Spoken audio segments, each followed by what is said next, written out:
And we are live. How's everybody doing tonight? You're watching ABL Live. I'm ABL, the host. Thank y'all for being here. I definitely appreciate you guys. You could be almost anywhere in the whole wide world, which right with me. I definitely appreciate y'all for that. There's a whole lot going on all over these internets, all over these streets. A whole lot of things happening. I'm not even really sure where to begin. What is the biggest thing happening right now? Dismantling the police is what they want to do all over the nation.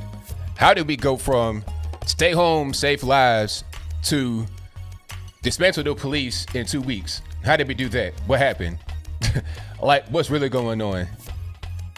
The Democratic Party, are they just trying to seize the opportunity, take advantage of a bad situation for their own nefarious purposes? This is what it appears to be. If it's not, then I can't tell. I cannot tell at all. What else do we have going on? Oh, have you guys seen all of the funerals for George Floyd? They had a horse-drawn carriage for, I guess, the most recent one. What was it, in Texas? I'm not really sure. I can't keep up. At first, it was in Minneapolis. Then it was North Carolina. Then it was Texas. It's like, okay, what's going on? Everybody says that the man shouldn't have died, but good grief. I mean, what did he be doing? Was this, a leader of state or something? The last time I saw a horse-drawn carriage for a funeral of a guy that had some kind of a shady past was Felix the cat up there in Oakland, California. Big time dope boy. We'll talk about all those things and more on tonight's episode of ABL Live. And again, I thank y'all for being here. You guys are the best audience on the internets. If you enjoy the content, if you like the channel, if you're a new subscriber, been here for a while, whatever it is, give me a thumbs up on the video, like the video, share the video. And if you are not subscribed yet, go ahead and subscribe right now. Hit that subscribe button. That'll help me out tremendously. And thank y'all for everyone that is subscribed to this particular show on an audio streaming platform, whether that be Google Play, Apple iTunes, Stitcher, Anchor, Spotify, whatever it is. Thank you for being over there. And if you're listening to me over there right now, then go ahead and give me a review, 5-star rating, a like, upvote, whatever you can. I'd appreciate if you did that for me. But there's a whole lot going on. And there's so many topics, I'm not even really sure where to start. Let me see. What else do we have? Just so I make sure that I know where I'm at. Oh, the Chicago mayor getting cussed out. We got to talk about the Chicago mayor getting cussed out because she deserved that 100%. And shout out to that city alderman for doing that, for having, a little bit of fortitude to speak out against her because of what she's doing to that city. It's really a shame. We mention Chicago a lot, or at least I do, because of stats. And, it's a prime example of how liberal policies don't work for these, poor communities. And it's like, it's the leadership there. You could easily have the resources that you have available put into places where it actually makes a difference, which you didn't. You want to actually protect the so-called protesters. Matter of fact, I'm gonna talk about that first. I'm gonna get to dismantling the police. I'm gonna get to George Floyd, but I'm gonna talk about the situation in Chicago. Now, if you didn't see it earlier, I put a video out of Chicago Mayor Lori Lightfoot getting into a quote unquote heated discussion with a city alderman. I forget his name, an Hispanic guy in Chicago. And they start cussing, and then she was getting cussed out. Well, F you, all this and that. And the third, it was funny. He was like, with all due respect, F you. That was hilarious. But anyway, I mean, that happened because she was not handling the situation appropriately. The police resources were not where they were supposed to be. But you know what? It's not even just her fault. It's also the fault of those that came to the city. This is why I say these so-called peaceful protests are anything but peaceful. They're anything but, because you don't understand. You're putting a lot of pressure on the local areas, police department, on everything, on the infrastructure, on the highways, the byways. You're clogging up things for people to have to live there and work there and operate there. All right. If I live in a place, I'm used to going to certain places every day. I have my conveniences. I got to go to work or whatever. Here comes a horde of people from all across the nation, all across the world, potentially, to try and so-called peacefully protest, interrupting my day, damaging my infrastructure, not respecting the things that I have in the city because they don't pay taxes. You know, when you don't pay for a thing, you don't really respect it as much. This is why Section 8 housing, low income housing is not respected as much. You don't have to be a rich person to take care of your property. You know, I've been up in West Virginia where you have like no money at all. You got these single wide trailers that look spotless. You go on the inside, you think you were in a 5,000 square foot home just the way it was taken care of. The care and the dedication taken care of that because people own it. They own the land and they own the trailer that's on the land. But you go to these projects, you know, everything's already paid. They don't really care for it. It's the same way people that come to these particular cities and so-called protests do. They leave garbage everywhere. They're disgusting. They clog up the infrastructure. That's why I say these so-called peaceful protests are anything but. They're the same as the rioters. In the case of Chicago, all of the infrastructure was given to these people and also to the looters and the rioters. So the police force were not where they were supposed to be, which is in these low income violent areas where they need it the most. Therefore, you had the most violent weekend in recorded history in Chicago ever since 1961. That's as far as the data goes back. It's probably one of the most violent weekends ever. Even going back to Al Capone days, it probably wasn't that bad. Okay, the Valentine's Day massacre killed 7 people at once. You had 18 people that got shot, killed in a 24-hour period in Chicago over Memorial Day weekend.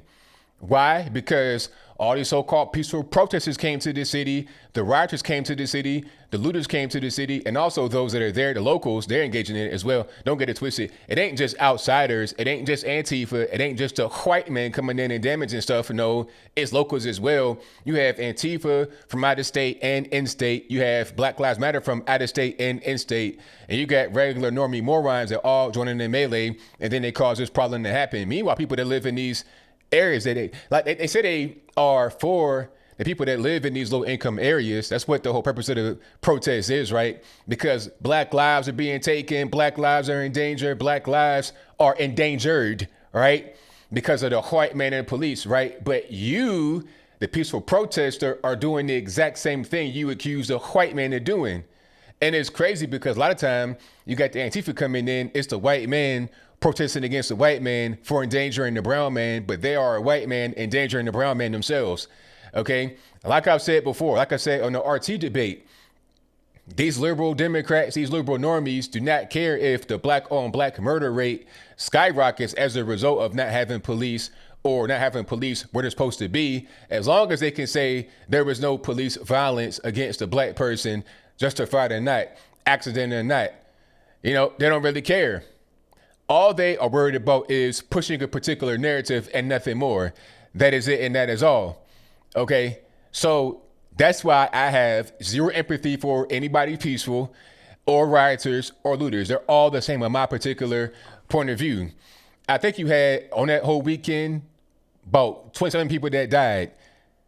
27 people that's a big number. You're talking about almost 30 individuals that passed away, that died, shot, killed in one weekend. And many more than that all over the nation, not just Chicago, but Houston, Dallas, Philly, New York, New Jersey, like Newark, New Jersey, where else? LA, San Francisco, Oakland, all over the country. Does anybody care about that? St. Louis, of course. You had a 77-year-old man that got shot and killed for a flat screen TV. And people talk about, oh, we need criminal justice reform. We got to have sentencing reform. If you're a black man, you get more time in jail than the white man. That's bogus. That's totally bogus. And the craziest thing is people say, oh, well, the usage of marijuana is the same between blacks and whites. But what about who's selling it, though? Who's selling it brazenly? Who's smoking weed in their car, windows down, getting pulled over, no license, gun in the car, felon already? I mean, talk about all those things. Don't say that stupid talking point to try and push a narrative about blacks getting treated worse. Really, in these inner city areas where all the so-called, disproportionate sentencing happens, in these areas, we have the most soft sentencing. Okay, that's a fact. The guy that allegedly, I gotta say allegedly because of legal reasons, allegedly killed David Dorn had already been arrested and locked up and convicted for armed robbery in 2014. He was sentenced to 7 years in the penitentiary. Did he go to jail? Nope. Probation instead. Judge gave him a break. So what does he do? He violates not once, but twice. Does he go to jail? Nope. Prison? Nope. Nothing. Nothing happens. So then he's out there on the street again, robbing again with a gun again, and then now he kills somebody. He should have been in jail or really prison already. He should have been in prison already, but because you had very light sentencing, soft sentencing, that didn't happen. And he was out on the street allowed to do whatever he wanted to do. That is a problem. When you go to Chicago, New York, a lot of these urban inner city black areas, you got the same guys, like a revolving door. They committed crime, they come home. Or a lot of times they committed crime and don't even get caught. You have a very low clearance rate in these areas. Chicago is like 15 to 20% clearance. And the clearance rate refers to murder cases actually getting solved. Like they figure out, okay, somebody did it, or even the charge. Like I think it's like 20 to 22% of people that get murdered have someone charged in their death. Then you got to convict them. That's even lower than that, probably about 10 to 15%. So you got at least like 80% of murder cases out there that remain unsolved. People know who did it. It's probably the same handful of guys that do it because like I said, guys, they commit crime over and over again. It's a revolving door. This guy that killed David Dorn had committed several crimes and didn't get locked up for it. Armed robbery, probation violation, then another robbery with a gun. Now he killed somebody. Oh man, that's what happens in these areas. And a lot of these lefty people get in power. They get voted for by people that live there. And then they tell them, oh, well, you know, it's a sentencing disparity. We got to do something about all this, that, and the third. All they do is just let criminals come home. They're doing that right now in New York, right? Talking about the virus, the virus. Meanwhile, you got guys that got gun crimes, violent felonies, you know, aggravated assault, all kind of stuff, getting sent home from the penitentiary because of the virus. Oh, he got asthma. He can't get the virus. Meanwhile, this dude didn't pistol whip an old man, beat an old lady in the head with the gun too, robbed her, you know, set the house on fire, but you letting him home because of the virus. You want to be humane for him. What about his victims? You see what I'm saying? And the reality is that a lot of these guys probably already had the virus before they went into the penitentiary. George Floyd had the virus. The virus is not going to kill everybody. You know, what's it like a 99.999% survival rate? People that get it, a lot of times don't even have any symptoms. They're asymptomatic. So what are we really doing? This whole thing is crazy. But this is what I'm talking about. Also, they have the no bail in New York. So if you arrest anybody in New York that is involved with the loot and the shooting and the carrying on, there's no bail there. You gotta let them go home. What's the point of arresting somebody if there's no bail? They can just get out. What are we really doing? I don't really understand, but then again, I do. These people will tell you one thing about how we got to protect everybody. Everybody got to be safe. You know, don't have a gun because it's unsafe. But then once they disarm you, they don't even protect you. They let violent criminals out on the street. And then they want to say disband the police. How are you going to do that? Who's going to arrest these people? Will there be a trial phase? Will there be any kind of discovery? Will there be any kind of processing, holding facility? What are we really going to do? Like, you can't just say defund the police. What are we thinking about? And people that say that a lot of times do not live in these areas. They live in a real nice area where there's no need for the police, way far away from any kind of crime. All right. You know, it's nobody there but just them and their neighbors. They might live out in the country, neighbor a mile away. For them, it's fine, right? They don't need the police. But what if you right there in the mud? What if you right there where you're hearing gunshots every night like I was? You know, I done heard gunshots. I done heard like Western shootouts right outside my door. You know, you come outside, you got bullet kisses on the ground. Okay, you seeing people running with guns, all that kind of stuff. You seeing that type of stuff. I saw that even as an adult. But people that don't live in that kind of environment don't care. Now, I will say that the police can't be your bodyguard. They can't be there 24/7. But what they can do is be a deterrent. If somebody gets caught, if there's an investigation, if there's forensics, if there's things that you can do to capture these guys, that's a deterrent. Okay? It's not a total thing that can just solve all crime. It's not a panacea, but it's better than nothing. It's better than community watch. Then they want to say, oh, community watch, that's a better thing. So you're going to have George Zimmerman, you're going to have, the McMichaels, Travis McMichael. You're going to have these guys running around with guns, and If they see somebody that looks suspicious, they're going to try to arrest them, and it might not end well. What's going to be the oversight there? Ain't no oversight. Ain't no police academy. Ain't no oversight. Ain't no training. Ain't no chain of command. It's nothing. It's just guys out there protecting, quote unquote, protecting the community. Then they want to say we can get the gangs involved. We can get the Nation of Islam. The Nation of Islam is headquartered in Chicago. The Fruit of Islam is right there. The Fruit of Islam, FOI, is like the security force, a big time force, and they're much more organized than a regular normie watch should be. But did it help during the riots and the protests?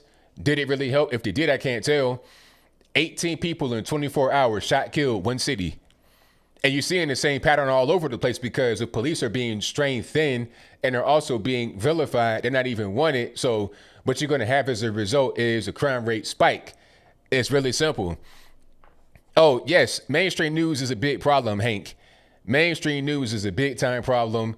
And people are starting to realize it. I mean, everywhere, even Fox. I was watching Fox, afternoon time, trying to get a little bit of information about what's happening with Harris Faulkner on, what's that, the Outnumbered Overtime.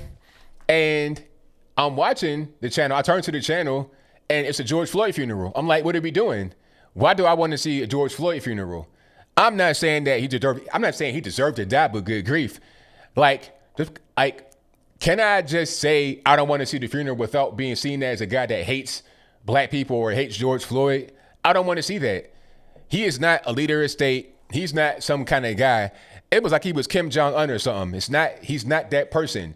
He was just a guy that died, unfortunately, tragically, and hopefully there's some justice found in that situation. But you got that happen every single day in the black community and all over the United States, regardless of what your race is, people die every day like that. And then I saw, like I was saying, I saw that horse-drawn carriage that reminded me of Felix the Cat Mitchell up there in Oakland, California, who was a big-time dope boy. And one thing about that particular funeral for Felix the Cat Mitchell is that you had kids that were out there watching. I saw one documentary where an adult who became a dope boy said that he saw the funeral. He was out there when the funeral was happening, and he was like, I want that kind of attention. I want that kind of recognition. I want to be just like him. Okay, that's what's happening. People don't understand that. They don't get it. And people say, oh, nobody's really honoring him like that. It's like, come on. I done seen all kind of pictures. Hold on. I have pictures I got to show right quick. If I could pull it up, you guys got to see this. This right here is really just kind of wearing me out. Hold on. If I could pull it up right quick, I'll see it. And thank y'all for joining. Definitely appreciate you. If you like what you're hearing so far, give me a thumbs up on the video. That'll help me out tremendously. Oh, here we go. Let's show you this right here. Now, let's see. Okay. Now, do you guys see this? And if you can't see it, if you just listen to the audio only, what I have on the screen right now is a picture somebody drew of George Floyd with his arms around Martin Luther King Jr. and Malcolm X. Okay. I'm seeing this everywhere. They're saying he's like Jesus. He's like Tupac. He's like, this is like, I'm like, man, cut it out. Cut it out. Why are we putting this guy on such a high pedestal? And I've said that before. Among the black community, we have this bad habit of placing people that do not belong on a high pedestal. It's a fact. Like I said, it's unfortunate that he died, but good grief, what are we doing? Why put him on this pedestal like he's some type of deity? He is not. I don't want to see his funeral. I don't want to see him painted with MLK like he's like a contemporary, like he's a colleague. He's not. It's just as simple as that. Yeah, it's crazy. I mean, that's what's really going on. And you know what? This woke competition is just crazy. Hold on. Matter of fact, here's something else. Now, HBO just censored the movie Gone with the Wind because of racial overtones. I guess the whole thing was they made slavery look positive or whatever. Now, what they did by that is also censor this woman. She is Hattie McDaniel, and she was the first black person, not just male or female, first black person to win the Oscar, as you can see on the screen before if you're watching the video. Okay. She was born on June 10th, 1893, pardon me. So that means today is her birthday. Happy birthday. Your legacy is being tarnished because HBO canceled your movie. It's no longer on there. Some are going to say, hey, ABL, don't over exaggerate. It's just one station that's not showing it. But if you know, like I know, all these companies pretty much follow suit. When one company does something, everybody else does it. When Alex Jones got banned, one company did it and then everybody did it. Because if you don't do it, then you get the SJW rage as well. And the craziest part about this is that it was a black man that wrote an op-ed that said that they should remove the movie. The guy that wrote 12 Years a Slave, actually, what's his name? John Ridley. John Ridley wrote an op-ed. I forget where it was, where the op-ed actually is, where it physically exists. But he wrote an op-ed saying that they should cancel the movie because of the racial, they made slavery look like it was positive, basically. And I'm going to show you guys a picture of Mr. Ridley so you can see kind of what's going on. Alrighty. And this is him and his wife. I ain't going to say no more. You could just put two and two together. Okay. So that's the guy right there that canceled Gone with the Wind. And that's the guy that tarnished Hattie McDaniel's legacy. People want to say, oh, you know what? I'm going to do a video on this, but I'm going to say it right now before I even do my video because it's on I got to get on my chest right now. People said that the movie was inappropriate because it made slavery look it was positive. Look, and then they also said that when she won the Oscar, she could not sit with her co-stars because segregation was going on. She had to sit at a table in the back. But check it out. She was born in 1893 to two former slave parents. Okay, she was able to come from that. Her parents came from that to Hattie McDaniel becoming a very popular radio personality, a celebrity that way, you know, a Hollywood star, winning an Oscar. She had a very successful life. Okay. And this guy said, you know what? No more. Her journey is a journey of America. You come from humble beginnings and you rise. You truly progress. You go from your parents being slaves to you being successful to you not being able to sit with your co-stars under segregation to now we could do whatever we want. There's no limits. Okay. It shows how far we have come and you want to damage that part of history. This is why I don't like the book burners, people that want to hide the Confederate monuments as well, because it's all history. It's American history. People could say it's good, bad, ugly, or whatever, but it's history. When you try to change history, what you really want to do is rewrite it. This is what ISIS does over in the Middle East. When they come and conquer a place, they destroy their statues and monuments and all of that because they want to put in their version of history. They want to institute their gods, their ideology. That's how it happens. And it's happening on a small scale right here in America. And that's a fact. Amazon the same way, they'll get rid of a book. And if Amazon doesn't have it anymore, where are you going to get it? How is it going to be distributed in a wide scale way? You see what I'm saying? So yeah, I'm not a fan of censorship. People can have their opinion and that's okay. When you start to just kind of like censor history and take things away, that's when you get into dangerous waters, in my humble opinion. And I did my video today about the Confederate monuments in Virginia. And the reason why I did that is because they want to change history there as well. They want to act like the Confederacy was this evil place and anybody that fought for them, anybody that lived there was evil and racist and stuff like that. But it doesn't make much sense because the way they try to frame it is like the Union was all peaches, sunshines, and rainbows, and the Confederacy was the opposite. But really, they were more similar than dissimilar. Okay. And the truth is that slavery wouldn't have ended when it did if not for the war. It probably would have ended when it ended in Brazil, which happened with no war. They ended slavery like in the late 1800s, like 1888, right around then, because of technology advancing and making slavery less profitable. Like it didn't make any sense anymore. But since there was a war, it ended earlier. People don't want to talk about that. They don't want to talk about how Robert E. Lee did not want to fight against his own state. That's the only reason why he fought for the Confederacy. If not for that, he'd have fought for the Union. He was a general for 32 years before, he was in service for 32 years before he came to the Confederacy in a Union. He was in the 50s when he became a general of the Confederacy. He was already old. He died like shortly thereafter. So people don't talk about that. They don't understand that because they want to hide history. They want to change history. Okay. They talk about the North versus the South. They say, oh, the North was beautiful and it was Shangri-La for black folks. How was that possible when they still had slaves all throughout the war, huh? How was it possible when you couldn't even be a runaway slave in the North? Because if you were caught, you were returned back to your owner for money, huh? There were laws in the book that you couldn't even be up there as a fugitive slave. If you ran away to the north and you were caught, you were treated as like a criminal that escaped jail. But we don't want to talk about that because we're all focused on getting rid of statues, taking down Christopher Columbus, throwing them in the water. We're not worried about facts. We're not worried about history. You know, I am a fan of history. Don't take any monuments down. It don't matter if it's the Confederacy, the Union. Don't take nothing down. Leave it all up because we got to have history be out there. If I could say one thing, it would be add a plaque. A factual plaque, not one that's like filled with propaganda.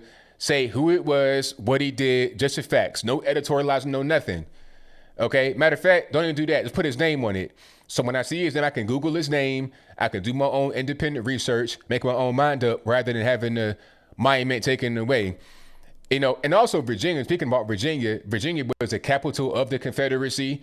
Little known fact, the Confederate flag came from Northern Virginia. It was their battle flag. It did not come about until 1861. That was the first instance of the Confederate flag. People say that the Confederate flag represents slavery. How can the Confederate flag be representative of slavery when it didn't come about until the end of slavery? The first Confederate flag, 1861, end of slavery, 1865. So it was only 4 years of slavery that it existed. It was not a thing that really lasted that long. The American flag was longer than that, from 1776 to 1865. But that's not really a problem. The American flag is fine. The Confederate flag isn't. People just assign things to certain symbols that aren't really the case. Either way it goes, we've progressed as a nation.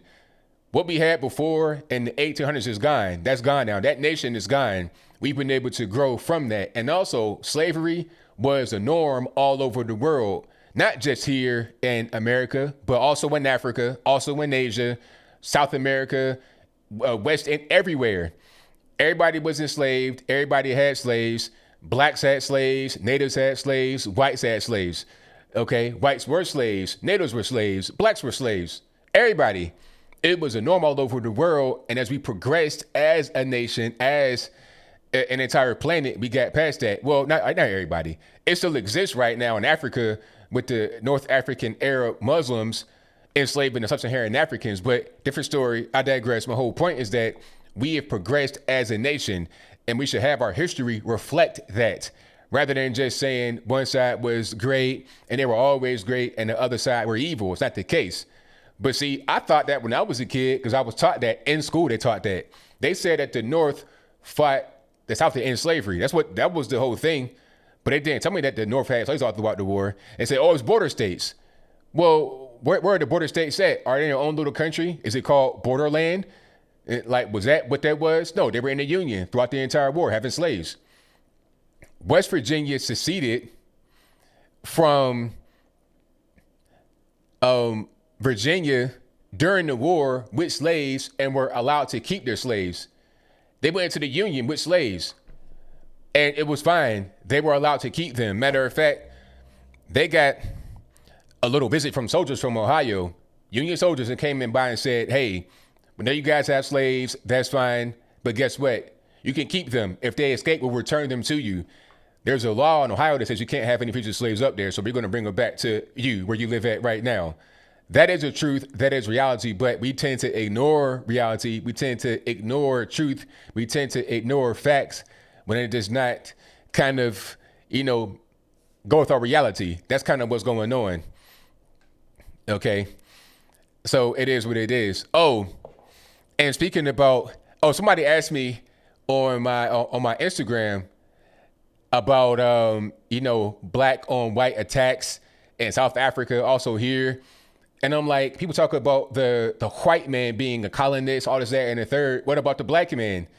The people in South Africa right now are not from South Africa for the most part. The Zulu and the Xhosa, they came from Central Africa. They came from like Congo, Rwanda, Uganda. They came from there, migrated down to South Africa and took over the Bushmen who were already there. The Bushmen are native South Africans. The Zulu and Xhosa are not. Okay, they came there when the white man came there. But they are the same ones saying that they stole our land. Who stole your land? You stole the land first, or you stole it after the white man stole it. I'm not really sure what's going on. You might be black. That doesn't mean you're native, but that was kind of a tangent. So I digress. My whole point is this. These people are changing history to tell you a thing that's not true for their own benefit. That is what I was kind of getting at right there. But thank y'all for being here. Definitely appreciate you guys. If you like what you're hearing so far, give me a thumbs up on the video to help me out tremendously. What else we got going on? The Chicago mayor being cussed out. Oh, dismantling the police. What else? I want to cover one thing here that it was on my mind. I almost forgot what it was. I covered everything, really. The main thing was disbanding the police. I touched on that. That was really important to me because people don't really care. Like I said, now I'll say it once, I say it over again. These people don't care about the black on black murder rate skyrocketing. As long as they can say there was no police involved shooting, that's all that really matters to them. They don't care about anything else. It is what it is. Let me see. Oh, here's a good point right here from Brochacho 357, who says, another point from here in West Virginia, we had our own kind of slavery, and they were white people too, slaves to the corporate world. Exactly. Talking about the coal miners, not even really getting paid in real money. Yeah. But it said getting paid in script, not even real cash. Yep. That goes on, but it's not really a big deal, huh? They brought in the Italians to do the coal mining. I know all about that. But that's fine, I guess, because it's white people and it's not really, it's whatever. All right. Thank y'all for being here. Definitely appreciate you guys. Sokoto Empire. I don't know about Sokoto Empire. Oh, the Kente cloth. Yes, Jean-Paul. Oh, the Kente cloth was crazy. Speaking about Nancy Pelosi and the Congressional Black Caucus, one thing about that is that the CBC, they always do that. They always put on the Kente cloth. That's part of their whole thing that they do. Anytime you see the Congressional Black Caucus, they have on the Kente cloth. They do that a lot, like at the State of the Union address, they have on the Kente cloth little scarf. And to me, it's hilarious. But to see Nancy Pelosi and them doing it, hold on. This video right here I'm going to play on the screen is the Congressional Black Caucus kneeling for George Floyd. And before I play it, how do you feel about these people just politicizing the death? They don't care about this man. They live in the ivory tower in the sky called Washington, D.C. metro area, probably in Virginia somewhere, or Maryland, or in D.C. itself proper. If they got all that kind of money, they can live anywhere. But anyway, they are just using this death for their own purposes, nefarious purposes. They don't really care about this man. They're using it to try and get ahead. Okay. Matter of fact, I'm gonna play. Hold on. Let's play this right quick. For those who wish to, we will now kneel for our moment of silence.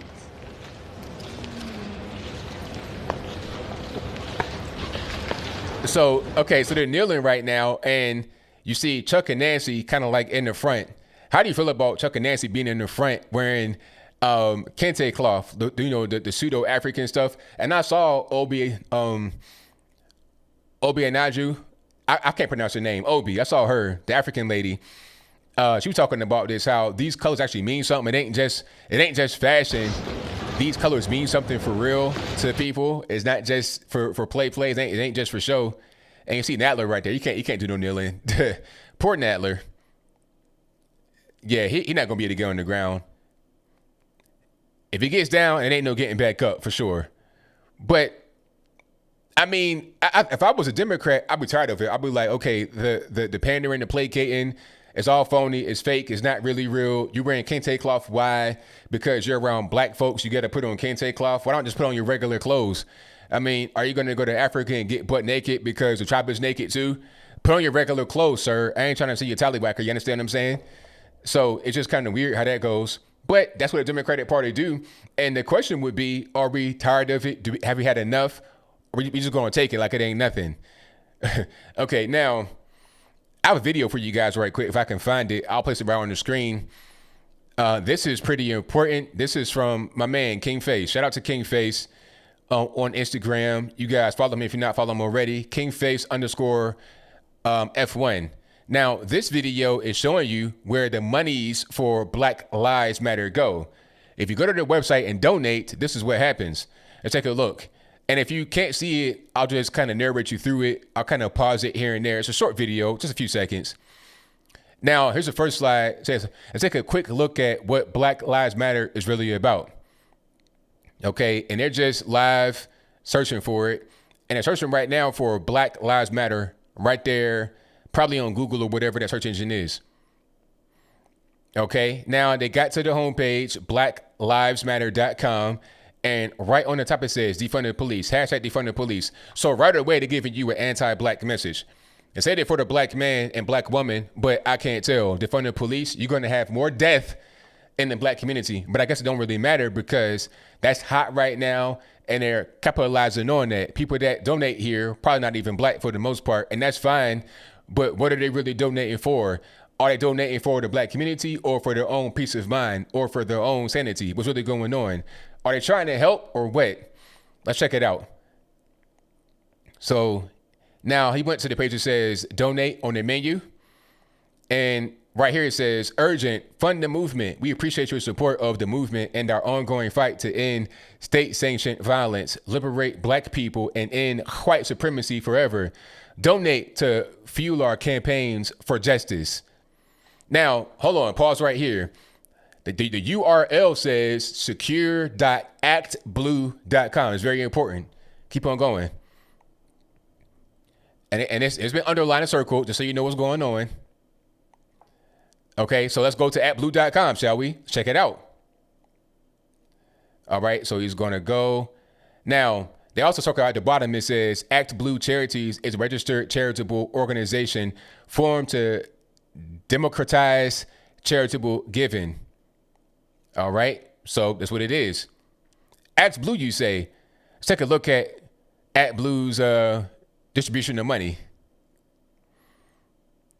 All right, so here it is, Act Blue. And their expenditures. And matter of fact, they're not on actblue.org. They're on Open Secrets to look at what Act Blue donates to. Now, most of their money goes towards contributions. Okay, now, top vendors, receipts, Bernie 2020, Biden for president, Pocahontas, Pete Buttigieg, Democratic Congressional Campaign Committee, Amy for America, Friends of Andrew Yang, Democratic Senatorial, I'm not really sure. And this is big money. $186 million, $119 million, $93 million, $78 million, and the list goes on. Okay? Kind of weird how that works, ain't it? Huh? So when you're giving to Black Lives Matter, understand who you're giving to. Understand where the money is going. Okay, and it says at the last slide here, and that my fellow Americans, this is how white-collar money laundering is done. I'm sorry they stole the words Black Lives Matter because they do, but this organization is not for the black community. BLM is just another corrupt arm of the Democratic National Committee, and because of this, the new hashtag is, okay, they ain't show that part, but it's telling you what's going on. BLM, it ain't nothing but a shell company for the Democratic National Convention, just to give money to Democratic presidents. Okay, they're saying hashtag fund the police. I mean, pardon me, not fund the police. That'd be a good one. Defund the police. They're saying that, which is going to hurt the black community the most. And they're giving the monies that you're donating to these Democratic operatives. Okay, it's a Democratic charity. It's easy. So what's really going on? That's what I want to know. Okay. So a lot of money. And, you know, it kind of makes sense because you're seeing these nice signs all the time. Black Lives Matter. They got the whole campaign. They're on TV. Like, think about it like this. There's always some lady, white lady with a clipboard, organizing everything. Where is she coming from? Here's a Black Lives Matter t-shirt. Here's a sign. Here's a hat. Here's a sticker. Put that on. Where'd this come from? How you pay for it? Don't worry about that. Just put it on. Okay? They have 1.5 billion RICO Act. Hey man, that's a good question. Thank you, James Burlow, for your donation. That's a very good question. I'm trying to figure that out. What's really going on? Okay. This is why I said Andrew Yang is no good. He's the same as everybody else. I mean, I saw it. I was like, look, he's the same as everybody else. Look at his platform. Nothing is different. He may be kind of young and hip, kind of nerdy or whatever, and that's fine. But how was he any different? Because one thing that told me that he was the same, aside from just my own eyes looking at him, was when they said, do you support healthcare for illegal aliens? He said yes. Kamala Harris said yes. Everybody on stage at the debate said yes for healthcare for illegal aliens. How is that different? How is that radical? Then he's talking about, basically communism with the UBI. I'm like, let's see what's going on here. He's the same as everybody else. If he was different, then he wouldn't be with the Democratic Party. I mean, it's real easy to see it. So it is what it is. Let me see. Jeanette Taylor says, did you see AOC explanation of how defund will work? She had no answer. Just a lot of, of course, there's no explanation for it. Defunding the police will only hurt people that need the police. We had a preview of it with Chicago Memorial Day weekend. If there's no money for the police, they can't really be where they need to be to prevent violence, to capture the bad guys. You're going to have more death, more carnage, more chaos as a result. It's simple. It is very simple. So if you donate to Black Lives, Lies, that's why I say Black Lives, Lies Matter. If you give money to them, you give money straight to the Democratic Party. Is that what you want to do? I don't want to do that. But hey, it is what it is. Thank y'all for being here. Definitely appreciate you. Please give the video a thumbs up, like the video, share the video. And if you're not subscribed already, go ahead and do that for me as well. Okay. Let me see. Bennett Arnold says, I wonder if Fox News has the guts to show the truth about Black Lives Matter. Hopefully they do. Put it on Tucker Carlson's show. He's like the only guy on there that has a little bit of, I like Harris Faulkner and Tucker Carlson and Greg, and it's other guys I like on there, but it's kind of like hodgepodge because the network is becoming more and more like MSNBC. They're becoming what MSNBC was in the like early 2000s, if I'm not mistaken. Like they're becoming more of a centrist network, in my humble opinion. They're still pretty conservative, but they're becoming less conservative by the day. That's just what I'm seeing. Okay.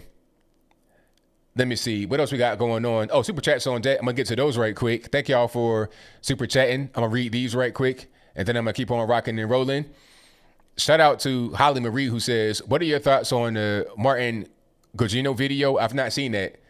I don't know who that is. If anybody can send me the video of Martin Gugino, Gugino, send it to my email at contact@anthonyblogan.com.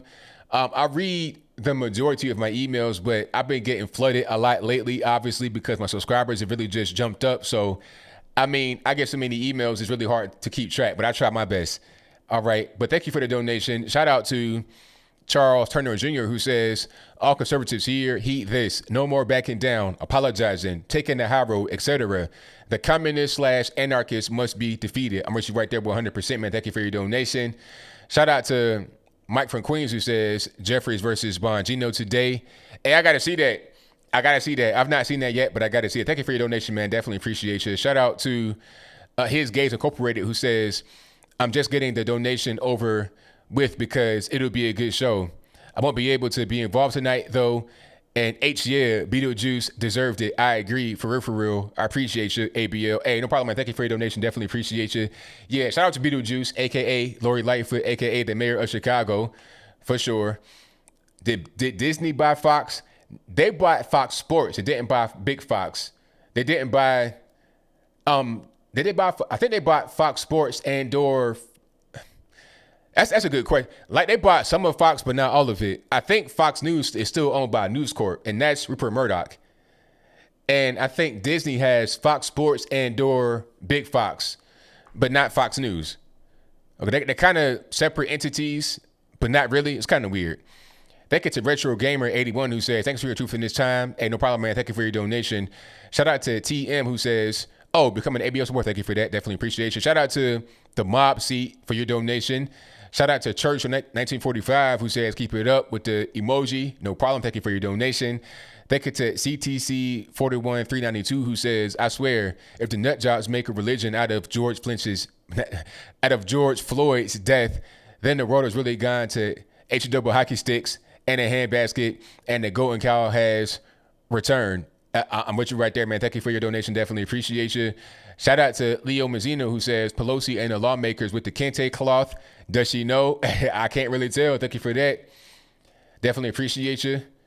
Shout out to Leo, who says, Pelosi and the lawmakers with the, I already read that one. Shout out to IXSIS Double ODK for your donation. Thank you to Michael Acuff, who says, I hear some people in favor of police defunding wanting to stop taxes for police and do away with gun laws such as right to retreat. It sounds like anarchy to me. What are your thoughts? I'm with you on that. We live in a society of laws. You got to have law and order. And if you don't really have proper law enforcement, you're not really going to be able to enforce those laws properly. So you definitely got to have laws that are enforced by people that are trained. You got government and chain of command. You got to have it in America. If you're living in a third world country, Bush, something like that, it might be a little bit different. But thank you for your donation. Shout out to Buttermilk Biscuits, hilarious name, who says, hey, my friend, I found your channel as I was researching a lot of these issues going on in America, and I really like your stance on all these issues. Keep up the great work, speaking your mind. And thank you for your donation and your very kind words. Most certainly appreciate it. Shout out to Andrea Cook, who says, good work, ABL. Thank you for your donation and your very kind words. Thank you to Double O Tyrone for becoming an ABL supporter. Thank you to Matthew Smith for your donation with the thumbs up. Shout out to Kian or Kian. I know I'm butchering your name and I'm sorry. Who says, love your shows and opinions. I learn a lot from listening to you. Well, thank you for your donation and your very kind words. Thank you to my man, Charles Turner Jr., who says, the woman on CNN who said calling police as a point of privilege is a total idiot. I bet MSNBS had somebody spouting that crap too. Yeah, of course. 1,000%. That was crazy. Talking about, hey, I think it might have been Alex Cameron or somebody. I forget who that was that answered the question, but she was like, hey, what if there's a home invasion? You got to call the police. I mean, what happens if there's no police? She's like, well, I understand where you're coming from, but that comes from a place of privilege. And we got to imagine, what if you didn't have it? It's just so stupid because most of the home invasion, the kick doors, as they call it, the kick doors, as they call it, those happen in the low income areas. So what privilege? Ain't no hood privilege. What are we talking about? It's just so silly. It doesn't matter where somebody lives anyway. If they're in the Hollywood Hills or in the ghetto, everybody's an American and they all deserve the right to security and safety in their own home. They all deserve the right to be protected by the police if at all possible. You see what I'm saying? But thank you for your donation. Shout out to Mandatory Carrier, who says, hashtag keep fighting. Hey, man, will do, can't do nothing else. Thank you to Jason, who says, becoming an ABL support. Thank you for that. Shout out to Retro Gamer 81, who says, David Dorn got one funeral, no fanfare, RIP hero. Exactly. Not much fanfare, not much media attention. But George Floyd, a guy that was not on the right side of the law, really. 3 funerals, being idolized. It's not really right. That's all. It's not right because people like that, when they get idolized, it sends a terrible message. And thank you for your donation. Shout out to LW304 2003, who says, black people bring up George Floyd, DJ Screw affiliation like it's a good thing. Everyone knows that Screw glorifies drug use and sipping on lean. Yeah, that was the whole thing. Chopped and screwed music, listening to lean while you do that, because you're on the lean is like heroin, and then listening to the slow music, it goes with the heroin use. So yeah, that's not really a good thing at all, which makes sense that he would be affiliated with Screw because he was on, the dog food, the heroin, fentanyl. That's a stronger version of heroin, a stronger version of opiate, a stronger version of promethazine. It's the same thing. They're all opiates, so it makes sense. Thank you for your donation. Shout out to His Gays Incorporated, who says, speaking of Kim Jong, where is he? Did you see Jesse Waters' face when he had to report a funeral? He was absolutely disgusted. So was I, though. Hey, I don't blame him. I'm right there with him. I don't blame him. I'd be upset, too. I'd be totally upset. And when I saw it on Fox News, I just turned. I'm like, you know what? I'm not going to do this. I'm not going to do this. I'm not going to participate in this farce. RIP to him, but he's not the guy that should get that kind of attention, that kind of fanfare. It just shouldn't be like that. What should happen is we say that it was a wrong death, and let's go to the trial phase, and let's get justice. Let's get evidence to get justice, not to give him this whole big, heroes send-off that's unfair. Thank you for being here. Definitely appreciate you guys. Shout out to Joel Benson, who says, keep preaching the truth. Love your stuff, brother. And thank you for your very kind words and your donation. Thank you to Omega B3N, who says, ABL got to check out Erin Marie Olszewski. No, I can't pronounce that name. She has exposed the worst hit hospital in New York City. This needs to go viral. It is really bad, man. I'm going to check it out for sure. Thank you for your donation. Shout out to Matthew Smith, who says, RP David Dorn. Yes, indeed, RP David Dorn. Thank you to Charles Turner Jr., who says, ABL, how about this nonsense that Democrats and Republicans supposedly switch ideologies? that keeps getting pushed. There was no party switch. The Democrats been the same Democrats from the beginning. There was no switch. What happened was just some people changed and some marketing strategies changed as the years progressed. But there was no party switch. It's been the same thing from the very beginning. In the Republican Party, it was always, freedom, liberty, all that good stuff from the jump. From when they were formed in 1854, if I'm not mistaken, the first president was Abraham Lincoln, freed the slaves. They were an abolitionist movement. They've been for freedom throughout the entire time. Okay, throughout the entire time. That's just a fact. People don't want to believe it because of the marketing that the liberals have been able to kind of corner the market on, pardon the pun. Thank you to David Morgan for the donation who says, keep it up, will do. Most certainly appreciate it. Shout out to Yaj General who says, reading old books and you will never find any mention of an African-American Negro history is being rewritten and destroyed. Hey man, that's what they want to do. They want to erase what's going on. They want to erase history to rewrite it and, whatever they want to have it be. Thank you for your donation. Shout out to Andrea Timmers who says, hashtag David Dorn, never forget. Yeah, exactly. Thank you for your donation. Shout out to Hank McCoy who says, rest in peace, Patrick Underwood, RP Patrick Underwood, and Italia Kelly. And I think it was, 17 people that died just directly in riots and protests. Not even people that died as a result of the protests happening, like in Chicago. You got all the resources going downtown for all the looters and the protesters. But meanwhile, people that live in the Chicago city proper every single day, that live in violent areas, don't have that kind of protection. And they're vulnerable to the gang violence. So you had 18 people that got shot, killed in one 24-hour period. Shout out to Lee Wynn, who says, hi, ABL. Just wanted to get your thoughts on the George Floyd funerals being exploited by Ben Crump and Al Sharpton. Pretty much an anti-Trump rally. That's what they do every single time. It ain't nothing new. It's what they do. Ben Crump is an ambulance chaser, and so is Al Sharpton. And a snitch on top of that, an FBI informant. Okay? That's what they do. That's all. So I'm not surprised. Anytime anybody black dies by police so-called brutality, you know it's going to be Ben Crump right there. He's pro bono, do it for free, because he makes money on the back end. See, he'll do a free case for you with no problem, and he'll get attention. He'll tell it to you. He'll be like, look, okay, I know you know who I am. I'm Ben Crump. I'm here for your family. I'm doing it for free. Don't worry about it. We'll get you. I got connections. We got everything you need. We'll take care of you. We'll get you on TV. We'll do interviews, do a book deal, and we'll get you a big payout at the end. I'll take 30% of that. How about it? All right, cool. You know, it's going to be a big lawsuit against the city of Minneapolis, and it's going to be a big payout. They already raised $15 million on GoFundMe by itself, and they're going to do a lawsuit and win, because even if the officer is not guilty, which he probably won't be, there's still going to be a payout from the city, because there always is. There was a payout here when the guy was dead wrong. When the guy shot at the cops and got killed, the family of the girl that was in the car with him sued the city and won. Okay, so they're definitely going to win that. He'll eat off of that. He might eat from the GoFundMe while you're playing, but different story. I digress. Thank you for your donation. Shout out to Matthew Phillips, who says, now I can spend my social justice credits in Chaz. Thank you for your donation. Shout out to The Beautiful Game, who says, thank you so much, ABL. You are a line in the sand, defending liberty and personal responsibility. No to the cancel culture. Enjoy listening to you from Canada. Thank you for your very kind words and your donation. Most certainly appreciate you. Thank you to V Plan for the donation and the you are amazing emoji. I appreciate you for that.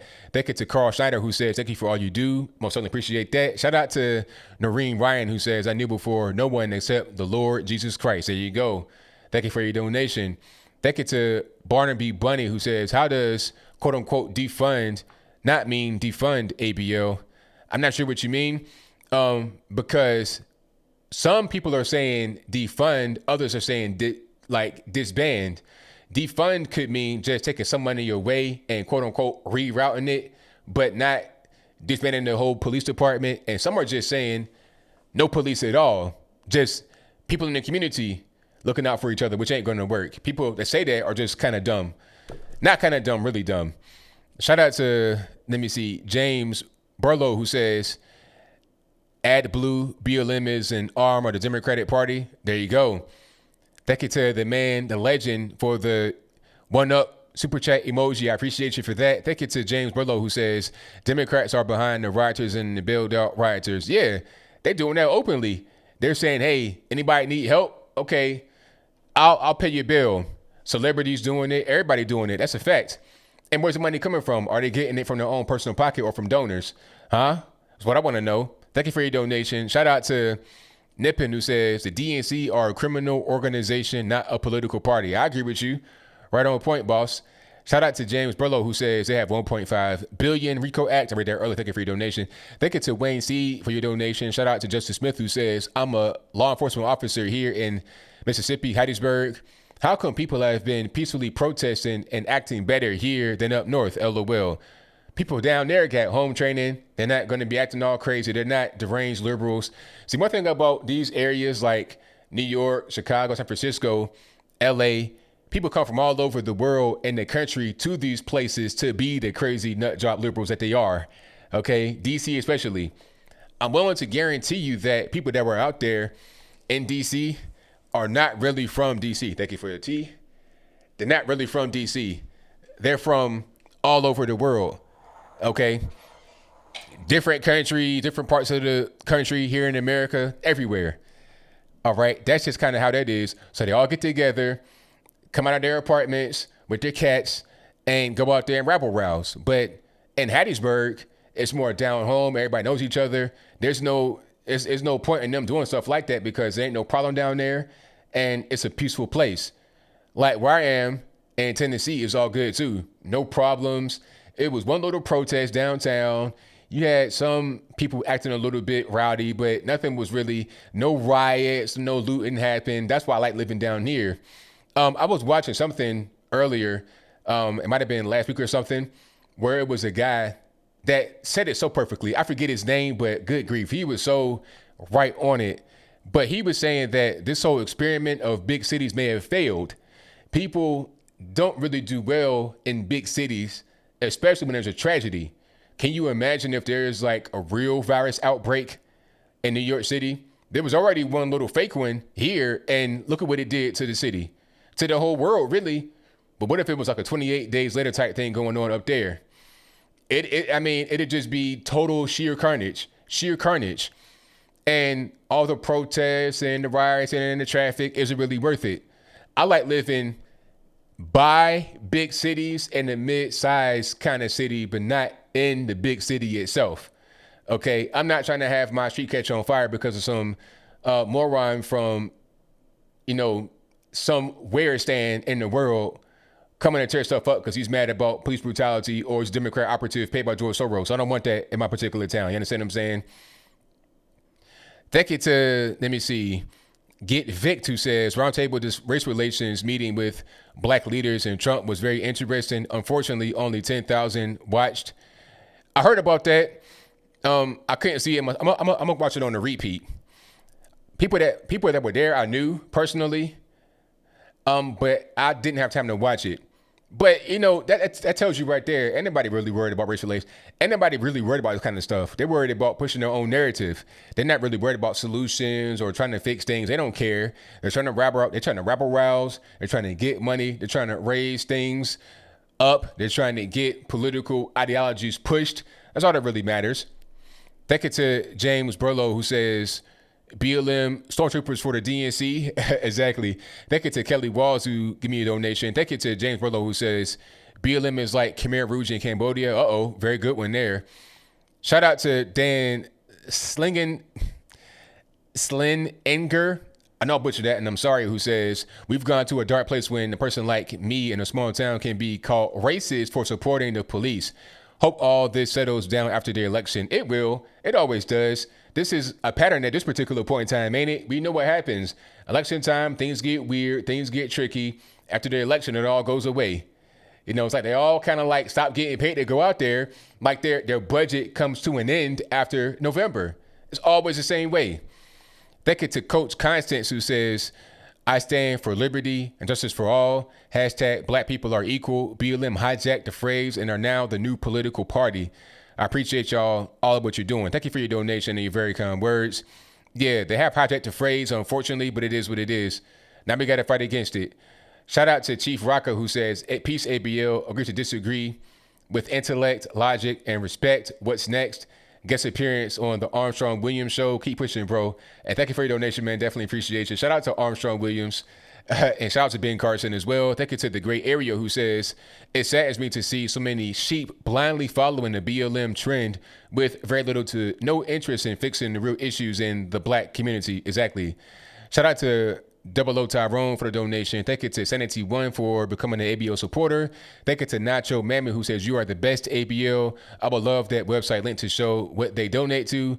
That is eye-opening for sure. Yeah, I'll try to get it to you in a minute. Thank you for your donation. Shout out to the Pole Mogatic. I know I butchered that, and I'm sorry. Who says, great work, brother. Just subscribe. You got my support. Thank you for your donation. Shout out to Mike Lovetier for becoming an ABL supporter. Thank you to Jean-Paul Gillette, who says, what do you say to black people who shame other black people for not supporting Black Lives Matter? Well, to them, I say, do your own independent research. Look at who they actually support. Look at what they stand for. Read their website and see what's going on. All the transgender, LGBT, A, B, C, D, E, F, G. Look at all that stuff. See what's like. Read their website and see what you really agree with. Don't just be like, oh, you hate Black Lives Matter, you're a bigot. Read their website and you'll see what's going on. Look at what they do versus what they purportedly stand for in your particular point of view without reading their website. That's what I would say. But thank you for your donation. Shout out to BR, who says, congratulations, ABL, on the subscribers shooting up. I've been listening to you for over a year. Wish you all the success and happiness. Thank you, sir. Thank you for your donation. Most certainly appreciate it. Thank you to Brother Throat Puncher, who says, I live in ground zero of the disaster of California, i.e. the Bay Area. It was looking like the purge on the night of the riots. I'm arming up for the worst case scenario. Do that, man. California, I know it was rough out there. Protect yourself, sir. Thank you for your donation. Shout out to, I can't read that. I can't read Roman numerals. MIILIV, LV, pardon me, who says, you think George Soros has a hand in this? Yeah, of course he does. That's a fact. These organizations he is sponsoring and paying for, they most certainly do. That's a fact. Thank you to Tyrone Sanford for your donation with a thumbs up. Thank you to Unpopular Opinion, who says, I've asked my white friends, how do you prove that society is systemically racist and white privilege is present? And how do you explain this to black people who don't believe it exists? Sadly, they have defriended me. Strange. Thank you for your donation, man. That's kind of how it goes, ain't it? You know, they get kind of discombobulated. They can't answer the question. Then they run away. That's kind of how that goes. Thank you to Wayne Steele, who says, how can we stand up to these crackpots who are attacking our Bill of Rights? Put out real information to people, tell your friends, family, everybody who will listen about real information, put it out there and have that be the way you fight. And also raise your kids properly, tell them the proper information. You know, shout out to my man, Brandon Tatum. He did a video today about EA brainwashing his son. And I think it might've been Fortnite or something, where you turn the game on, right? When you turn the game on, there's a screen right there that says Black Lives Matter. They do it in Call of Duty too, but Black Lives Matter and this whole thing about white supremacy, all kind of stuff. It's like, look, you're telling this to my 9-year-old, okay? So Brandon's got to be teaching his son, like he said he does, about the right thing to do, the wrong thing to do, about propaganda, so he does not get his mind poisoned with this stuff. So you got to be you got to be leading the charge in your own way. If you got kids, don't have kids or whatever, tell anybody you can about what's going on. Each one teach one. That's how you fight it. Shout out to Katcha and Jokey for becoming an ABO supporter. I appreciate you for that. Thank you to ENP, who says, what are your thoughts on all these video games I just talked about that just right now. Yeah, they're not being genuine, sir. They're not being genuine at all. They're just doing it for what the cool kids say, the clout. That's all that is. They're doing it for attention, for recognition, not really for any genuine purpose. Thank you to Chat4th W for your donation or for becoming an ABO supporter. Thank you to Monster Blood, who says $14.5 million raised on Floyd's GoFundMe. Guess how much has been raised for David Dorn? 80,000? I know it's more than that. It was a GoFundMe on my page that had much more than that, but nowhere near 14.5 million. I'll tell you that. Do we see the problem here? Yes, we do see the problem. You're praising a guy that is purportedly a victim of white supremacy and a white man that really was not an honorable man in his life. You praising him putting him on a pedestal, but the man that was really honorable, 38 years in law enforcement, a granddad, 77 years old, gets killed by one of his quote unquote own people at 77 years old. Not much fanfare for him. Thank you to Big Daddy Kane for your donation. Thank you to Shad 4th W, who says blacks get pulled over more because they speed at twice the rate whites do, not because cops are racist. It should be a relief for everyone. See New Jersey study in New York Times 2002. That's facts. And also, weed in the car, smoking it, smelling it, probable cause right there. No seat belts, bad tags, all kind of stuff. It's simple. It's not really hard. Thank you to Nolan Baptiste for your donation. Thank you to Touche for becoming an ABL supporter. Thank you to Johnny Powell for the thank you emoji. Thank you to Patty Kistner, who says anything to get Trump out. That's what this is all about. Thank you to Matthew Richardson, who says atheist asking the Christian, is George Floyd in heaven? I'm not a Christian, so I'm not an atheist either. I'm like a spiritual guy. I believe in God, but I'm not denominational. Put it like that. So I can't answer that question. Shout out to Bimbo Dickens BXN, who says dismantle/defund is rope-a-dope. It's about replacing of SJW woke police, non-law enforcement leftist organizations. Yes, Antifa will be right there. There's your brown shirts. There's your SS. I've said it before. This is what I'm talking about. Shout out to my man Tucker on Fox for saying the same thing. Okay, it ain't about eliminate. It's about replace with approved people. It'll be their own people. You're not socially distancing. Take this taser to the neck, sir. Comply. And people will say, oh, it's right because they got to. That's how they're going to do it. All right. Thank you to everybody for your donation. But it's time for the calls now. The number to call is 434-658-1220. Again, 434-658-1220. Let me get Skype on deck right quick, just so everything's good to go. And I got to make sure my microphone is working properly. Yeah, I was on TV twice a day, so my microphone might be kind of weird. Let me just get it together right quick. Y'all hang tight. All right. Test. There we go. Cool. Nepin, what's happening? Absolute carnage. Absolute carnage? Yep. There are not millions, because I doubt there are million statues. There are hundreds of statues in the UK being destroyed. Churchill was vandalized. Let's see. Churchill was vandalized. A slave trader by the name of Edward Coulson was destroyed and thrown into a river, and now they're targeting Cecil Rhodes. I'm sorry, this is turning into an Orwellian society. It's crazy because they're picking winners and losers because it's like Mount Rushmore. What's going to be next? Because everybody has a past. Everybody has things that they did back then that are wrong now. Like Thomas Jefferson, George Washington, they own slaves. So are we going to get rid of money? Are we going to burn money in the streets? Are we going to eliminate any place named George Washington? Are we going to rename Washington State, Washington, D.C.? What are we going to do? I don't know. Look, they're all about that, these white people want to whitewash history. No. I'm sorry, we're not the ones trying to rewrite history. They are. By removing statues, by removing street names, by burning monuments. They're the ones who want to rewrite history. Exactly, 100%. And I'm not a fan. Let's keep history the way it is. Let's not try to, rewrite things. Let's have history be the way it is, because if you don't know history, you'll be doomed to repeat it. We want to be able to progress forward in society, not go backwards at all. And now Minnesota defunding the police. This is going to end in a civil war if it doesn't stop. Yeah, that's only Minneapolis. They voted on it, but they have not done it quite yet. So what they got to do now is send it to a vote for the people to vote on. So the city council has voted on it, but hopefully it doesn't go forward for the citizens to actually say, yeah, we want the police to be defunded. I just hope it fails. I really do. Me too. Hopefully it does. And yeah, now apparently EA want to brainwash me. Like, that's gonna happen. Look, I was playing a game of FIFA the other day, and this is what showed up. Do you see it? Yeah, the Black Lives Matter, that's everywhere.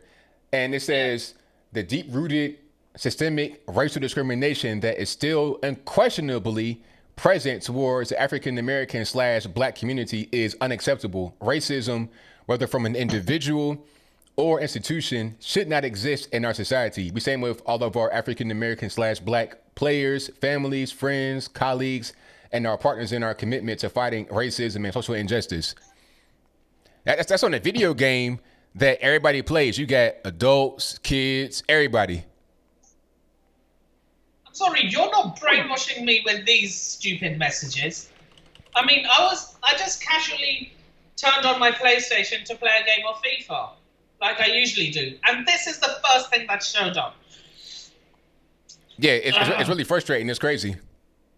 And now George Floyd is having his funeral romanticized. Yeah, let's get the facts straight. Let's not pretend that he was innocent. He wasn't. Well, I won't say that he was not innocent, but I will say that he was not the kind of guy that you should hold up as some kind of role model or example to anybody.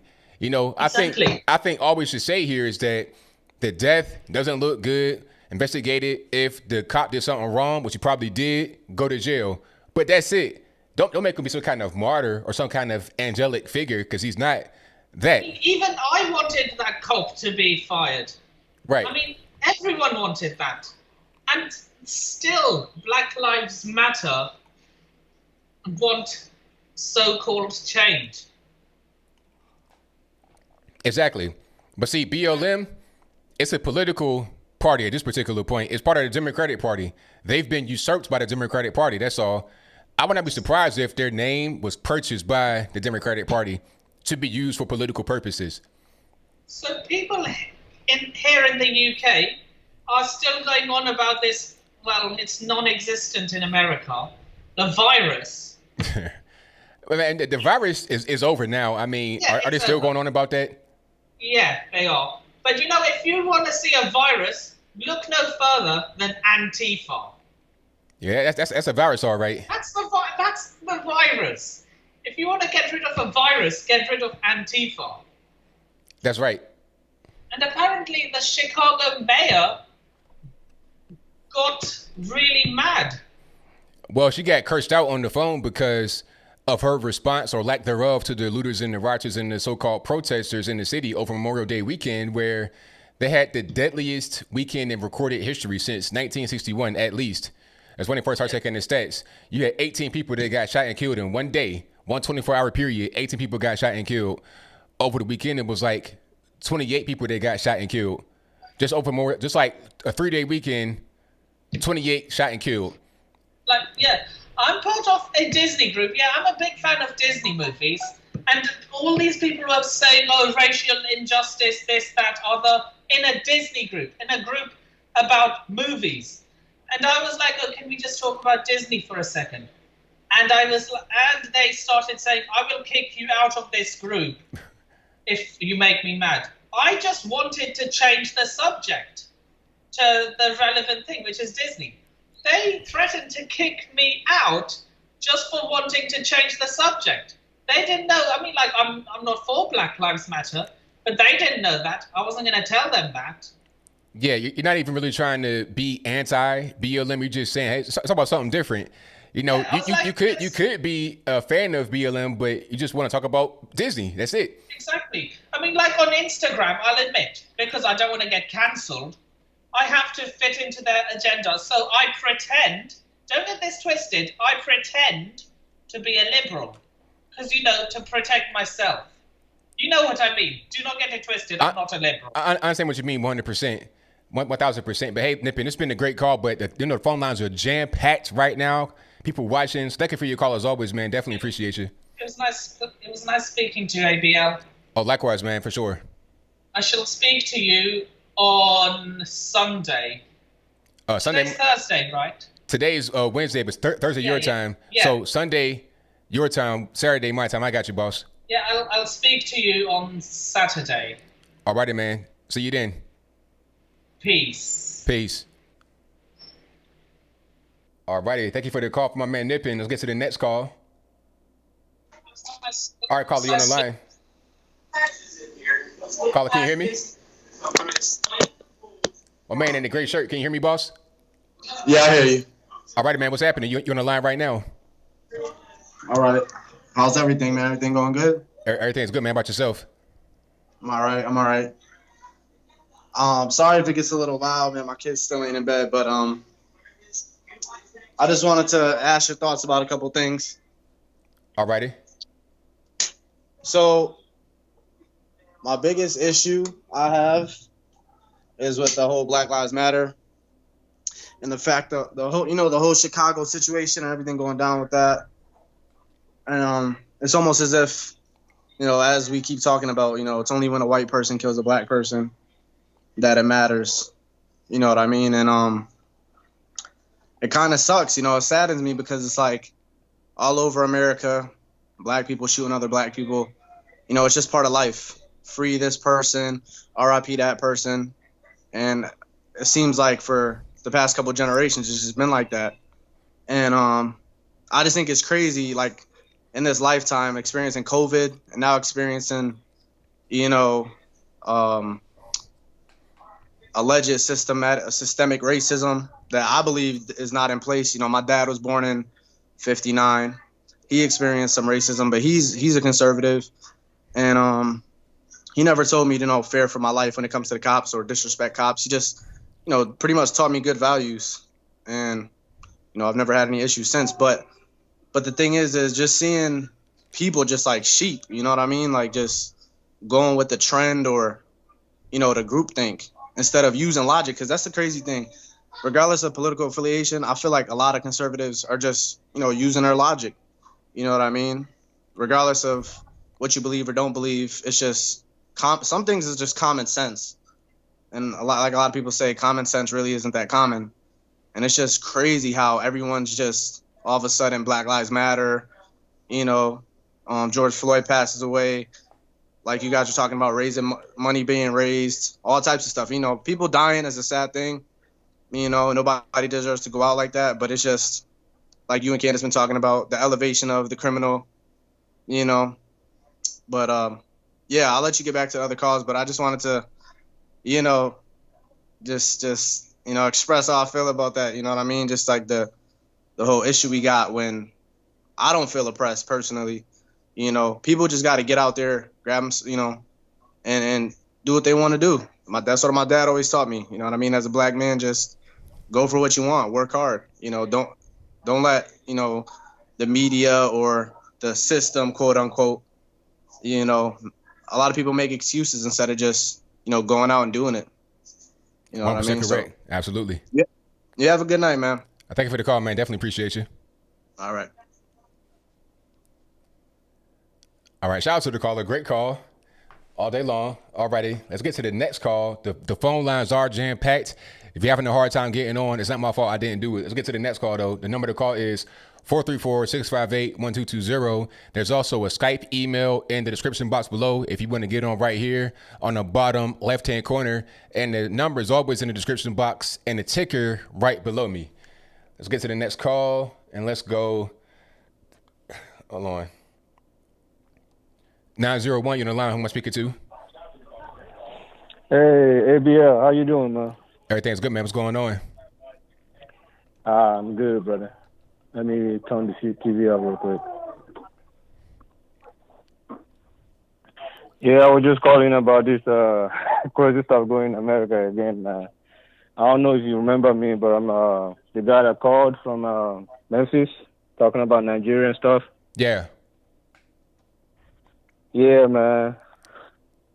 I just wanted to say this pandemic, or whatever they call it, it's not really real. You know how I know? How's that? Because they wanted to close down the economy.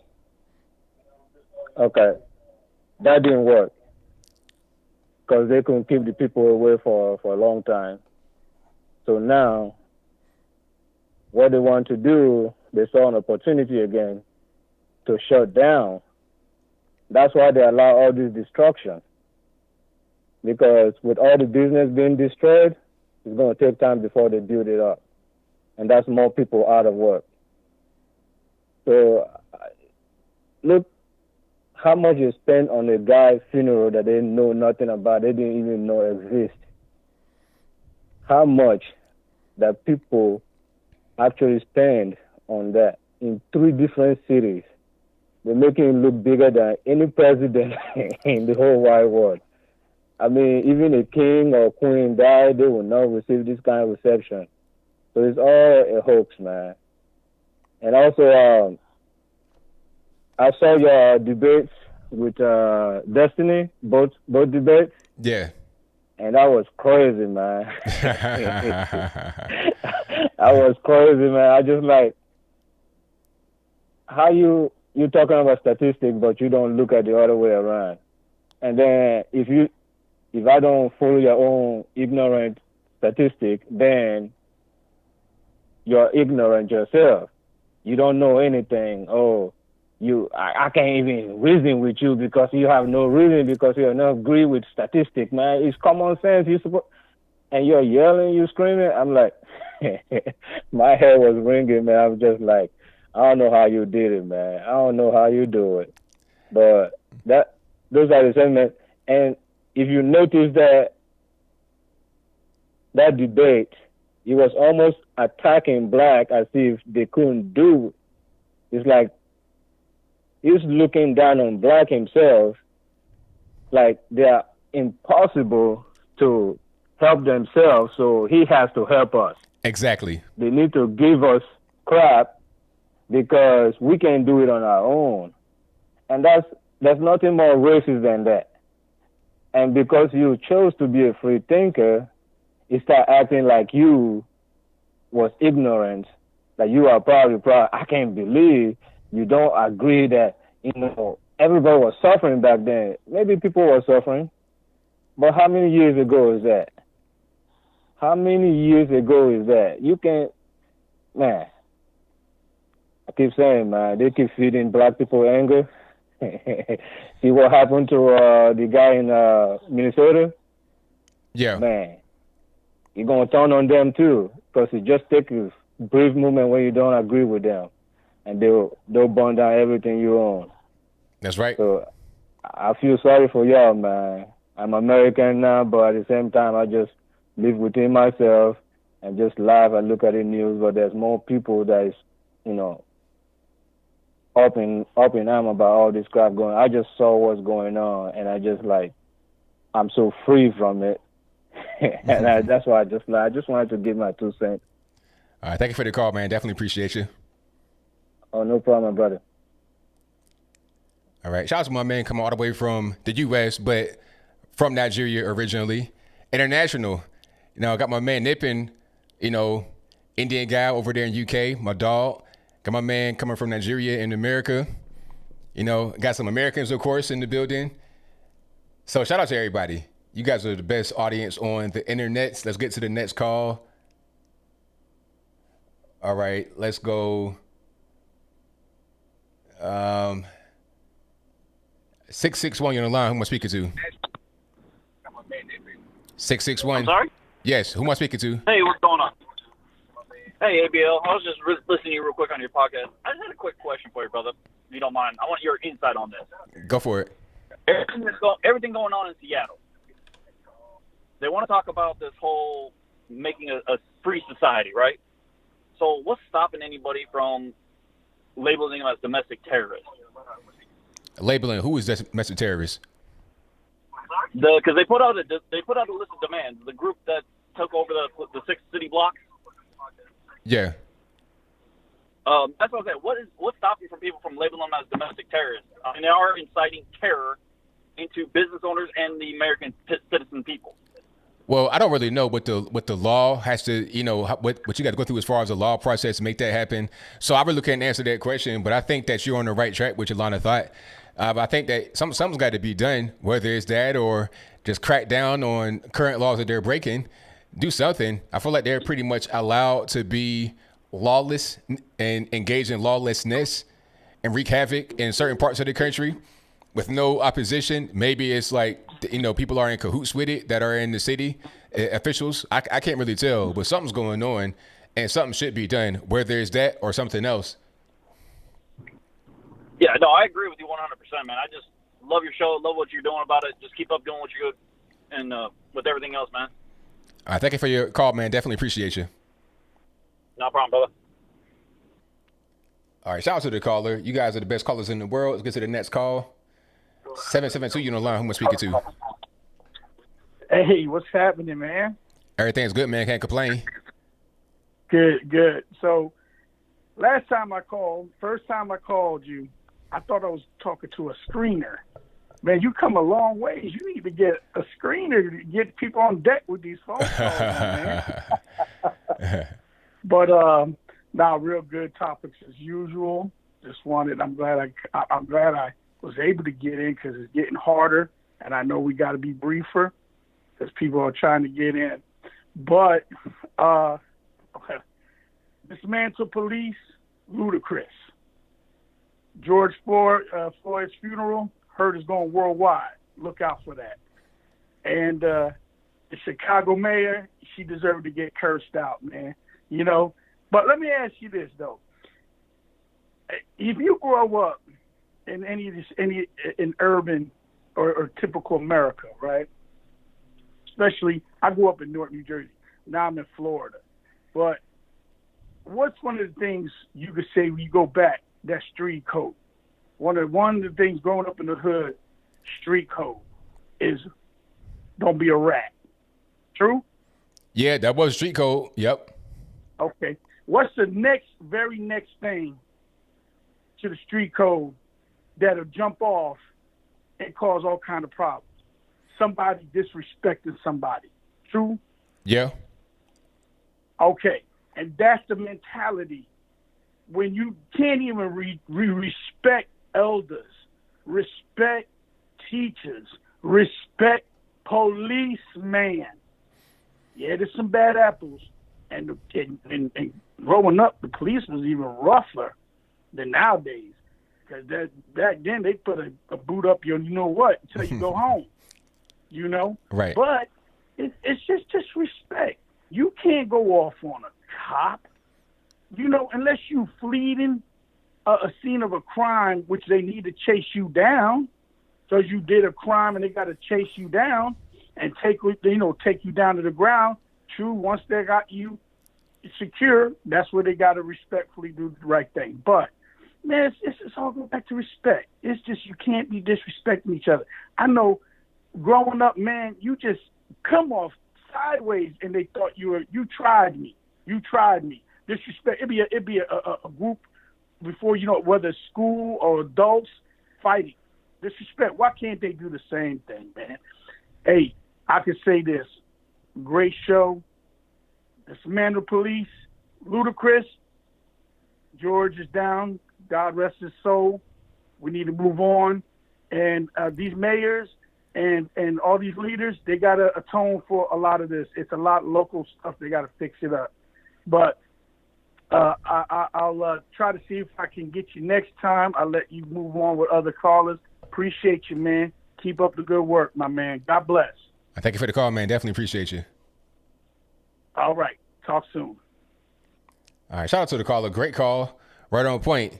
Respect. Shout out to my man, Willie Richardson. Great dude out here in Chattanooga. He was on live earlier on his Facebook page, and he was talking about how a lot of these boys, especially the young black boys, have no respect for authority because there's no fathers in the house. Who is the first male you got to respect and order from? Don't do that, boy. Sit down, boy. It's your dad. It's your father. When that's not there, and the first command comes from a police officer or a male teacher, you ain't my daddy. That's how that goes. And that carries with them all throughout their life. 18, 19, really 15, 14, 13. They out there gangbanging, doing whatever they want to do. Here come the police. Sit down. Don't resist. Stop. I'm gonna do whatever I want and then end up dead. Not saying it's right, but when you start to resist and do things like that, you put yourself in a dangerous situation. That's a fact. If you know how to respect authority and do right, then you have a better chance of being able to make it in the world. Not just in police interactions, but in general, you have a better chance of making it in the world.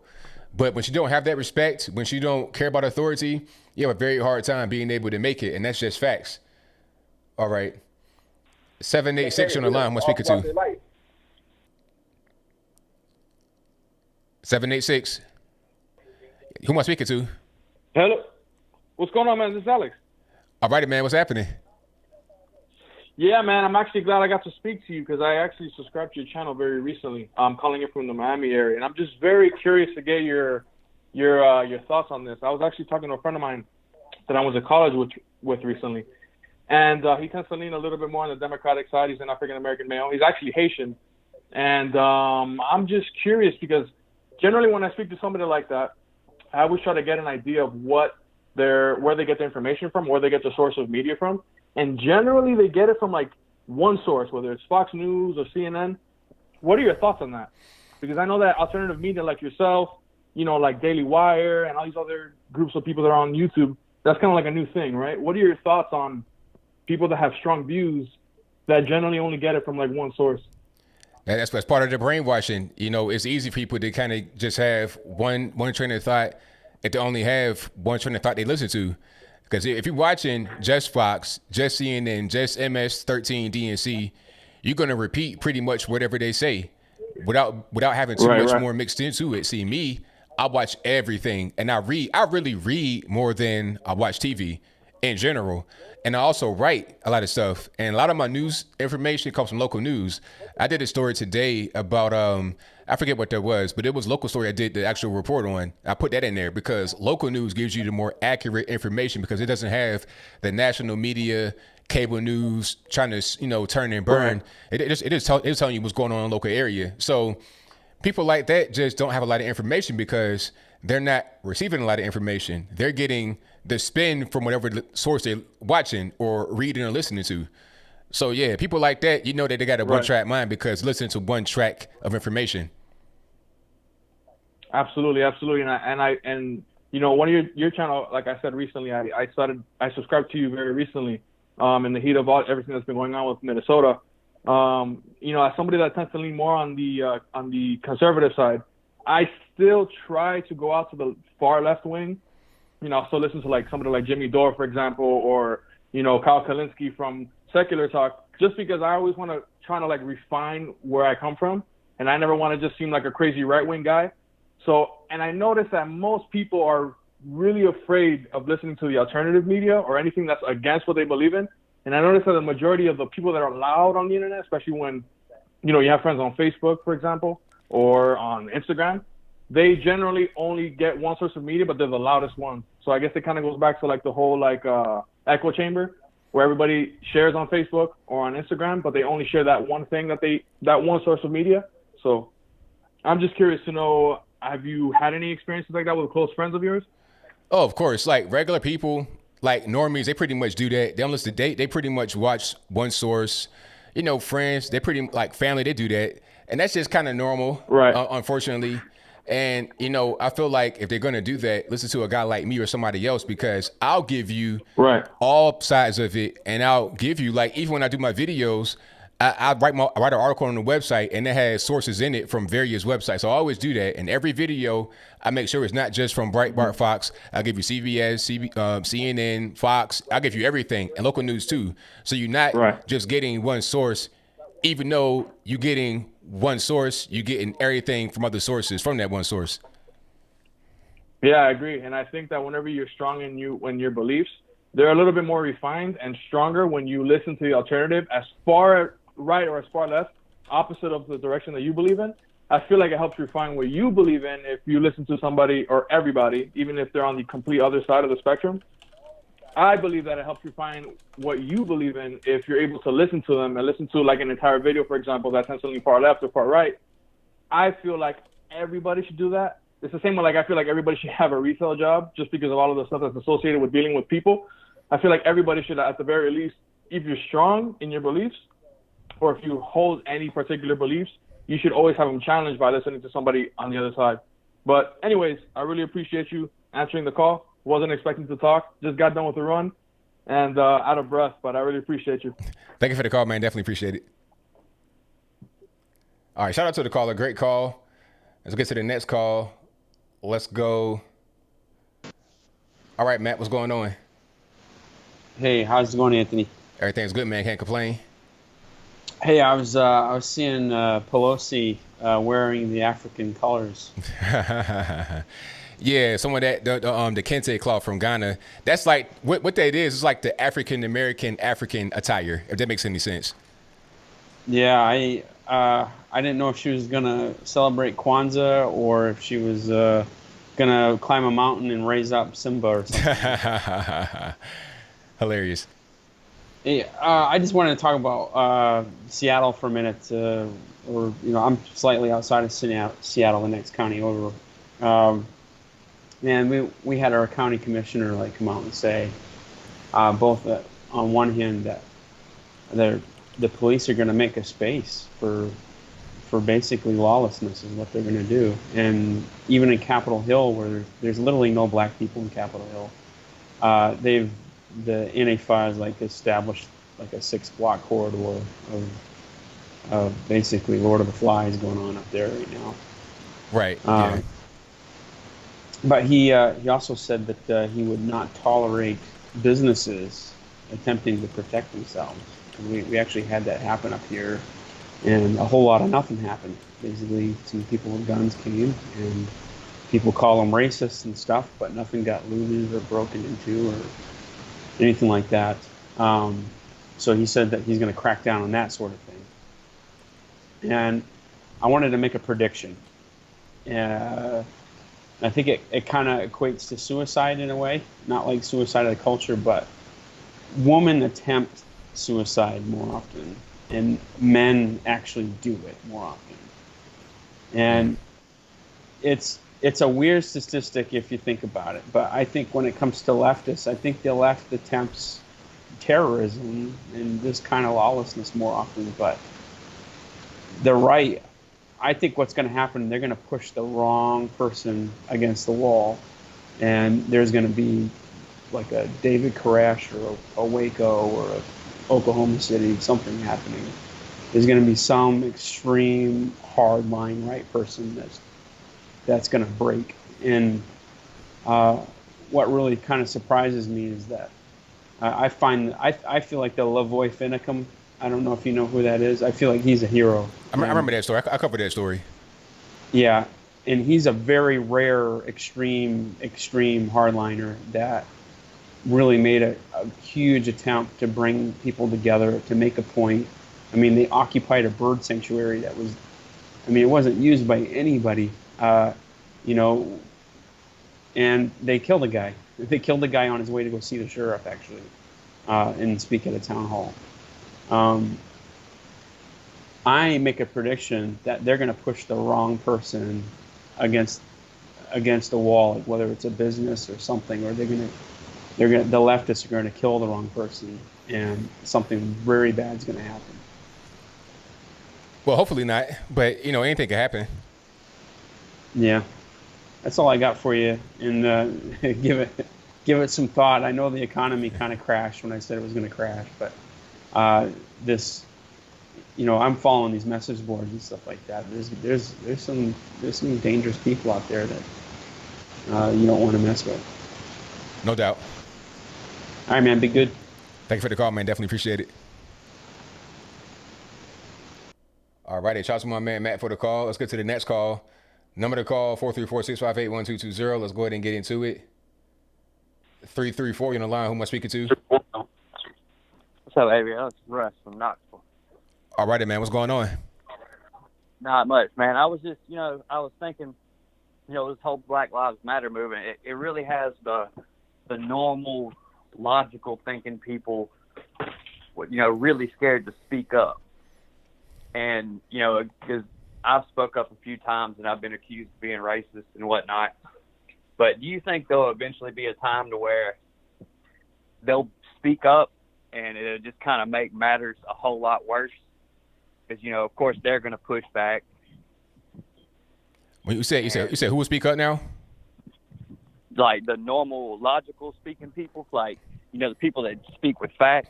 Mm-hmm. You know, a lot of them are terrified to speak up, you know, to be accused of being racist and whatnot. You think eventually, you know, we'll get tired of it and we'll speak up, and then, you know, it'll just make all the matters so much worse. I think then we're actually battling back with them.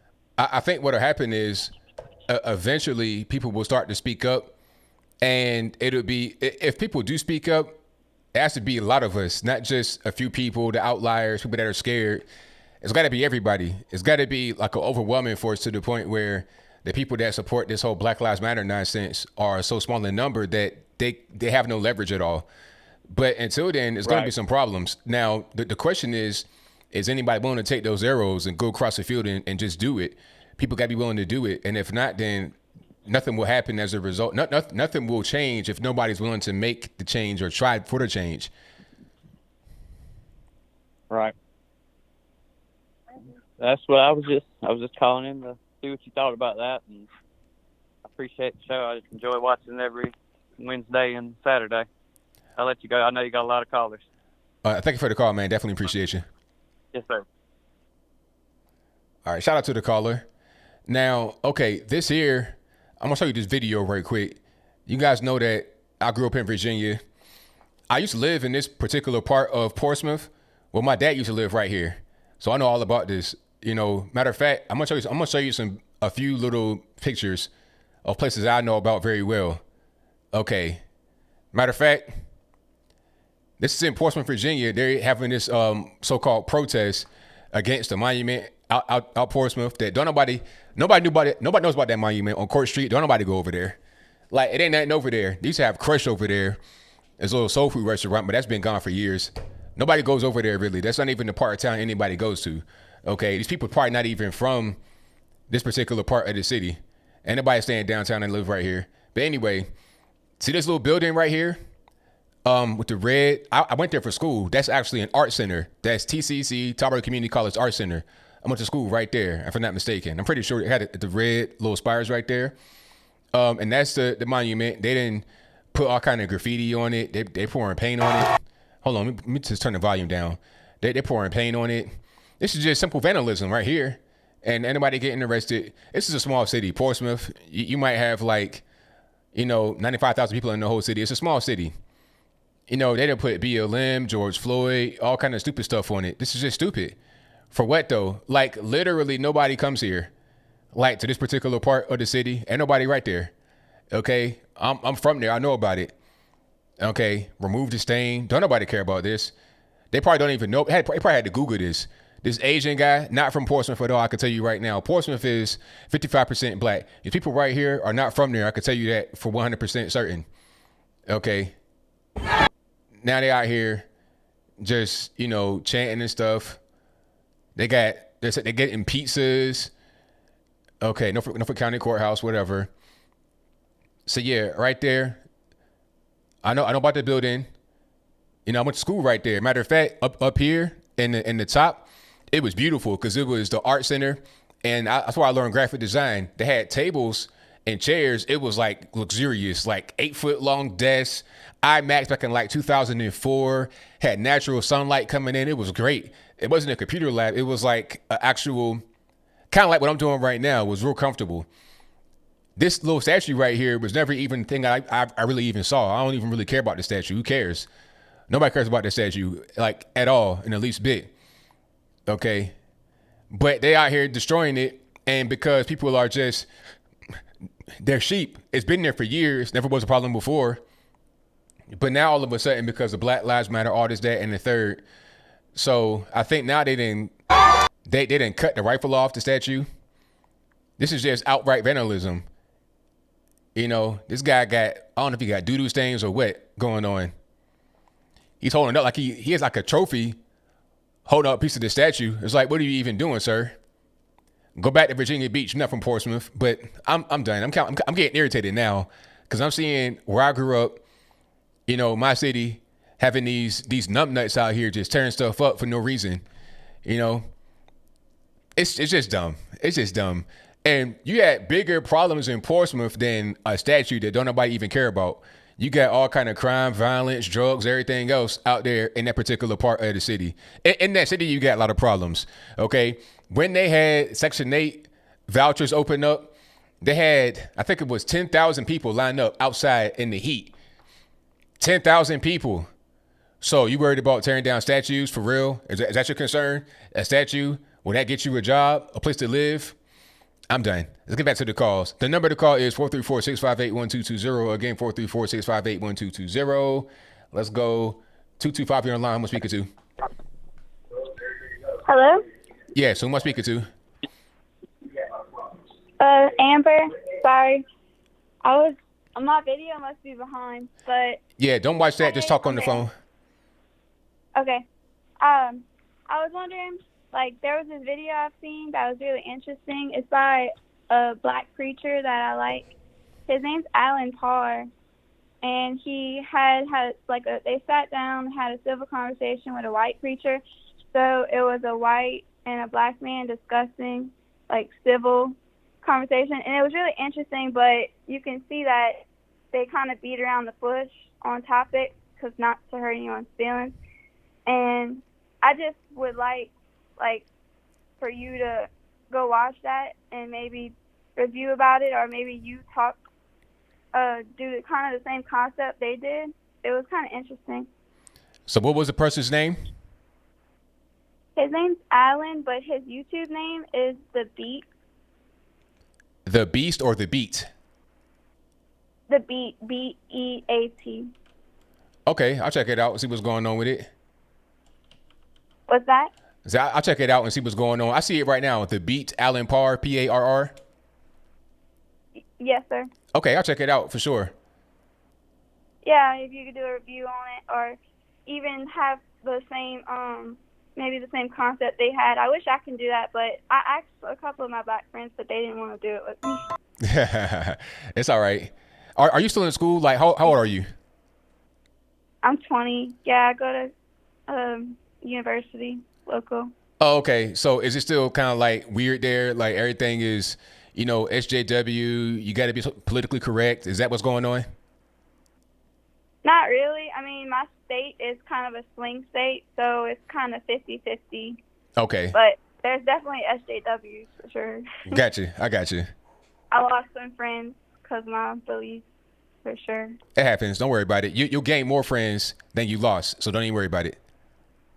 But my school doesn't even have, they have a liberal club, but they don't have a conservative club.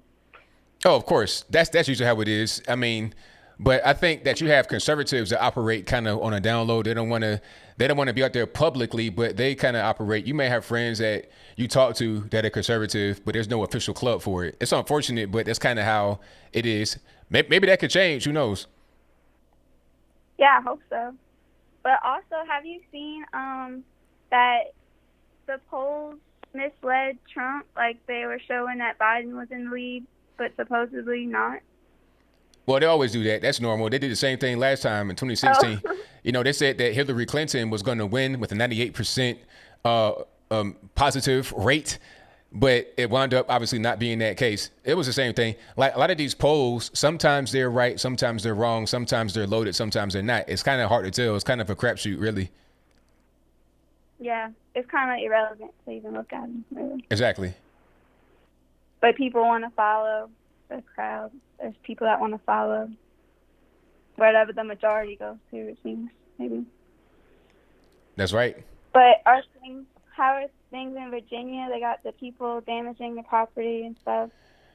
Yeah, I'm not there anymore, but it's crazy because I grew up right there. I went to school right there. My dad used to live right on that street where they're doing that, and that's been there. That statue's been there for a long time. Nobody cared about it, but now all of a sudden, because of what's happening in the country, people become sheep, and then when they come to destroy stuff, they want to just be out there carrying on for no reason. And the problems in Portsmouth that I know about, because I'm from there, will continue to persist. A lot of poverty, a lot of grinding poverty right there in that particular area. I mean, that's not going to be fixed by destroying a statue. All you're going to do is just make a big mess. People got to clean up. Yeah. And in my state, there's so many plantations. It's Louisiana. I don't know if I said that, but there's so many plantations. I feel like they're gonna have a protest to probably take all that history down.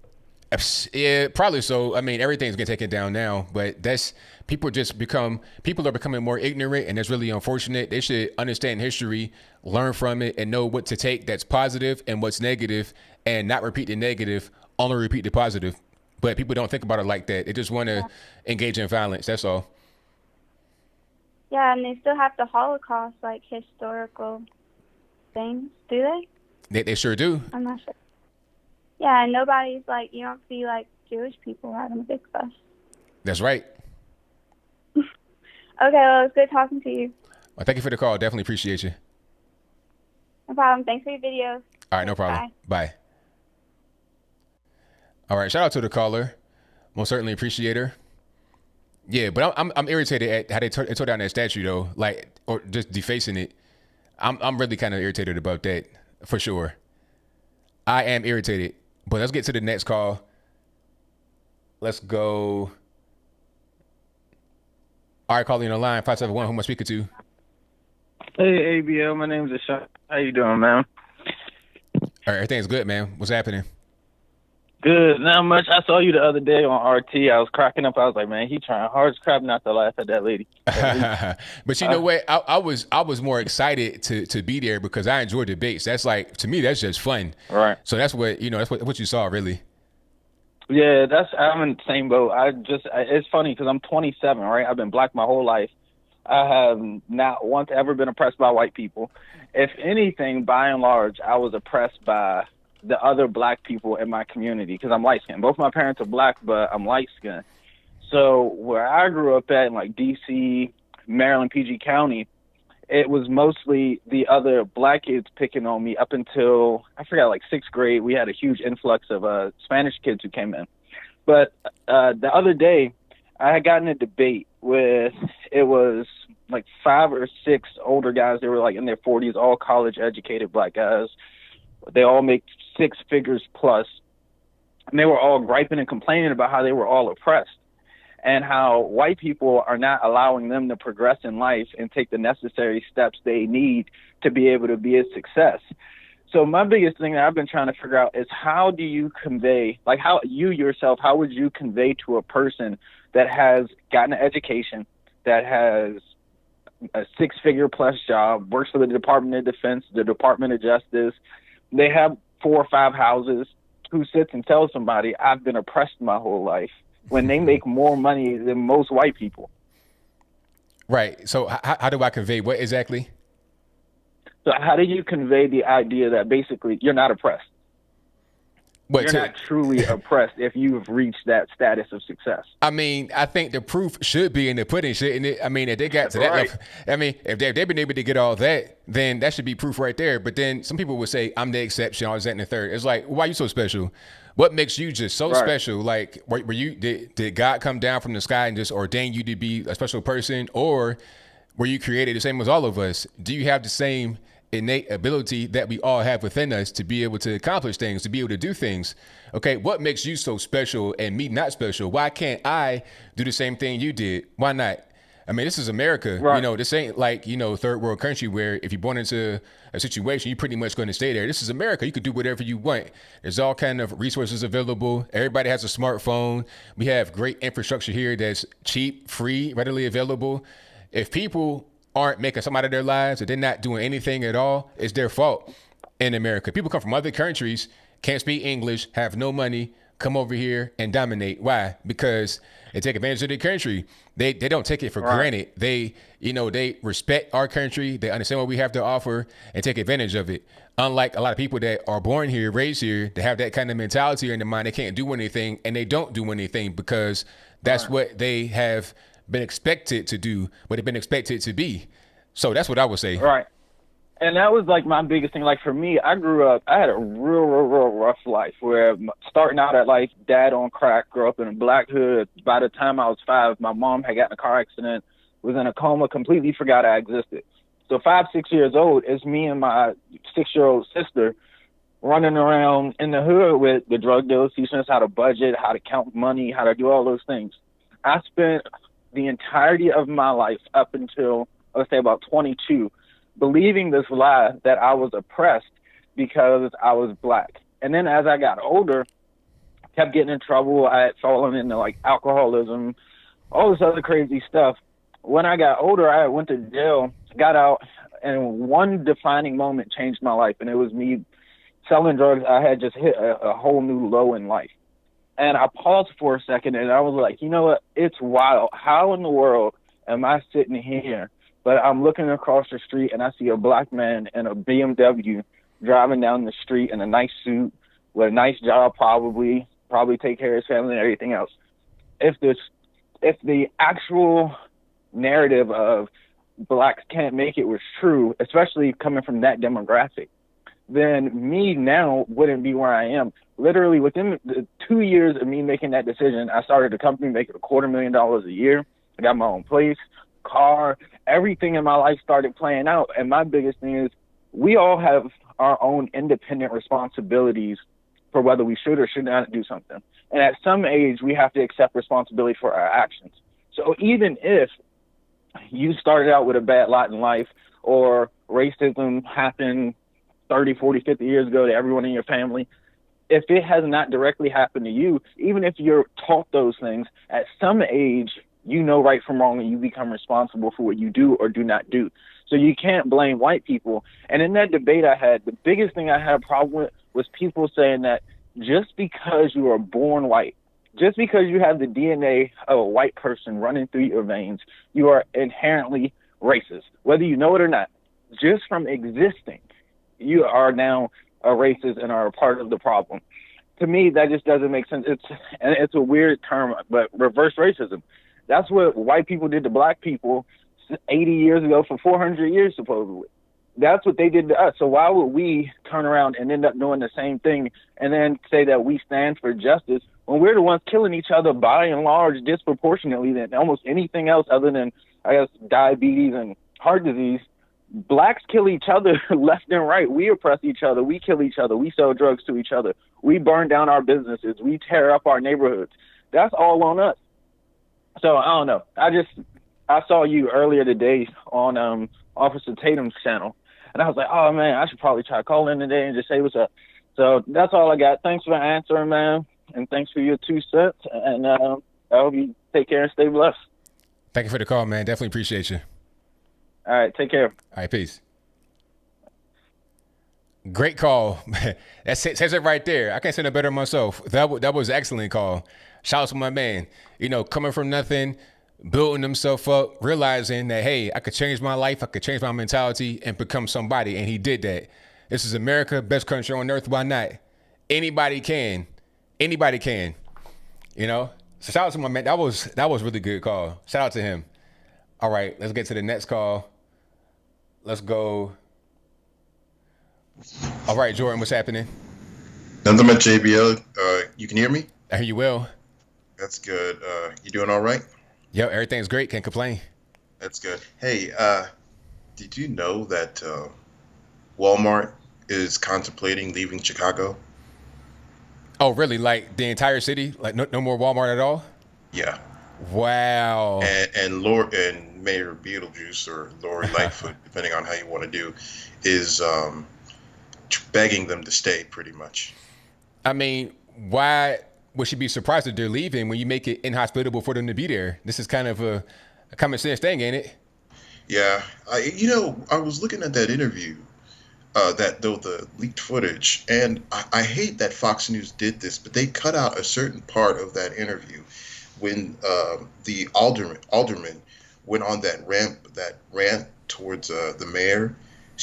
They cut out the part where she says, "Okay, thank you, next question," basically implying that she didn't care. And then that whole argument started to happen, and that pretty much just solidifies that she doesn't care.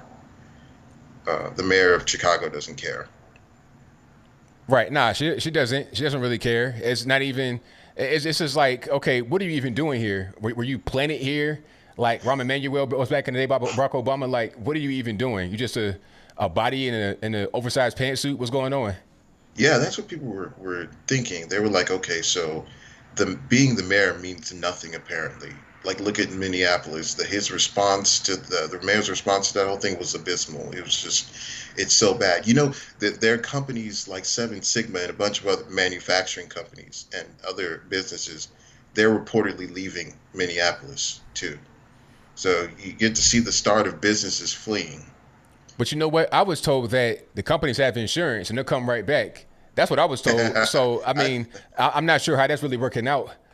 Yeah, I'm not sure either, because I think you got to keep in mind the concept of investment and risk. You know, is it worth it staying here with a bunch of people who are allowed to break into your stores and stuff? You know, Correct. that's the thing. Yep. Also, I wanted to talk about the Candace Owens video right quick, because I noticed that I've looked at responses from the Young Turks, criticism from the Young Turks to Roland Martin. I never thought I'd say his name again, but I've noticed a common thing in 90% of these critics, and I came to realize after hearing them that they didn't watch the video Candace posted. Because they're talking about, oh, she's bringing up his criminal record to justify him being killed, when that's not at all what she said. She clearly, people usually do that to tell you what type of person you're dealing with, not to justify anything. But unfortunately, people don't watch the video, and they're making assumptions just on watching 3 minutes of the video. That it's crazy. Yeah, I mean, people are saying that she was justifying his death with her video, although she wasn't. That, like, they'll watch the video, don't get it. They'll watch it. They'll hear her say, "I'm not saying this, he deserved to die. I'm not saying this is a reason why he should have died." They'll hear that, but then they won't hear it. They'll hear it, but they won't listen. They'll just totally ignore it and then make up their own narrative and go off of that. They'll create a straw man. They do that all the time with me and everybody else. Like they do it when somebody mentions black on black crime, people straw man you. They think, they try to bring up all these irrelevant information, these red herrings in regard to like white people killing other white people or Hispanic people.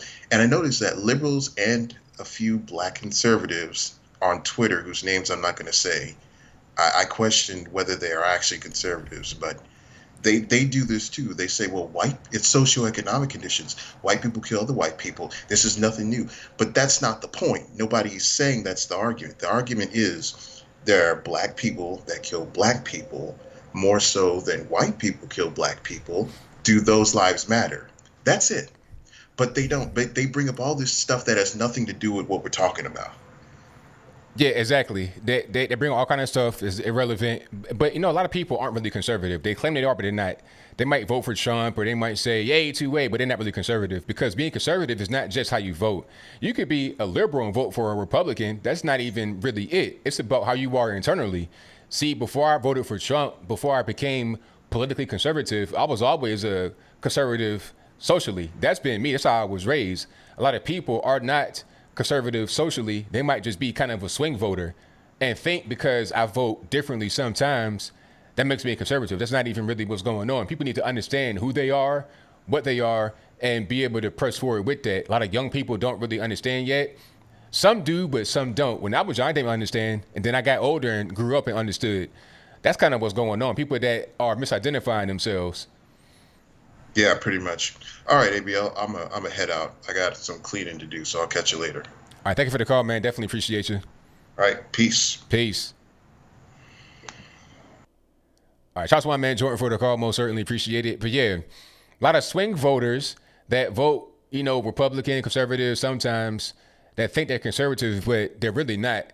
Once you get down to the core and the nitty gritty and talk about certain issues, you see that they're not conservative. And that's fine. That's okay. You could be a liberal and vote for Trump. That's fine. Liberals for Trump. How about that? You can be a liberal, vote for Trump. Now, if I had my way, I would say everybody be a conservative if I had my way. But that's not realistic. I know we're not going to have everybody be conservative, just like we won't have everybody be a liberal, or at least we shouldn't. I don't want it to be 100% one way or 100% the other way. Let's have 50-50. I'd be cool. I'd be over the moon happy with that. If we can just have 50-50, you know, I'd be great with that. All right. But some people just aren't who they think they are. That's just the reality of the situation. All right, caller, who am I speaking to? You're speaking to Josh from Etsy. All righty, man. What's going on? Not much, man. I had seen heard that Chicago audio clipping, and I went and listened to most of that whole thing, and I had called a couple weeks ago, and I was kind of ranting about how Democrats don't really kind of care about people's safety and things like that, and I kind of was just looking at this, and I'm just kind of watching, and I'm seeing Joe Biden out here. You have all these extremists controlling most of the party. You know, they want to move in these extremist directions, but they don't want to do it so, you know, out there. They don't want to show everybody, hey, we're out here and we're so extreme. So you have Joe Biden out here saying, we're not going to defund police. You know, he's out here trying to win moderates. But it's just, you know, I can see there's these two sides happening here where they're trying to play. They're like, yeah, we're still wanting these moderates, whatever, and we're not playing to these extremes. But you see it in the city where all this is happening. Minneapolis city councils, you know, talking about dismantling the police, and it's starting from these local. Where do we say when people, you know, you want to get involved locally? All of our local governments are literally infested with this crap. It's insane. I just, you know, looking into my own local, you know, communities and things like that. I'm looking at all this. It's Democrats everywhere. I look at how crappy my neighborhoods are and how, you know, nothing's going on with, you know, there hasn't been any improvement in my 22 years of life.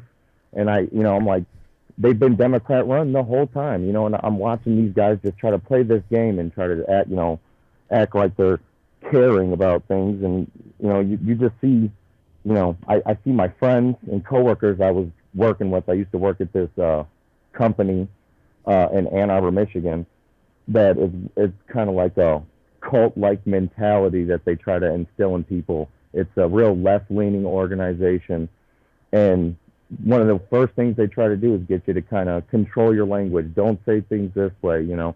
Try to respect everybody. They teach you things like the genderbread man, you know, things like that. Like they put you in classes. They try to teach you all these kind of things, you know. It's like, and it kind of bleeds into their own politics. You can't just go to work, you know. This became a place where you had to be so-called woke in order to, you know, work at a place like this. And you kind of see it bleed into everything. So I see these people who I worked with, a bunch of them don't agree with the way things are, but then I see everyone else, they kind of believe they have to drink the Kool-Aid. So if they say, hey, dismantle the police, it's dismantle the police. It's just kind of insane. It's just, I can't kind of believe what's happening. I mean, I look at the Seattle thing right now. They've taken 6 to 8 blocks, whatever it is.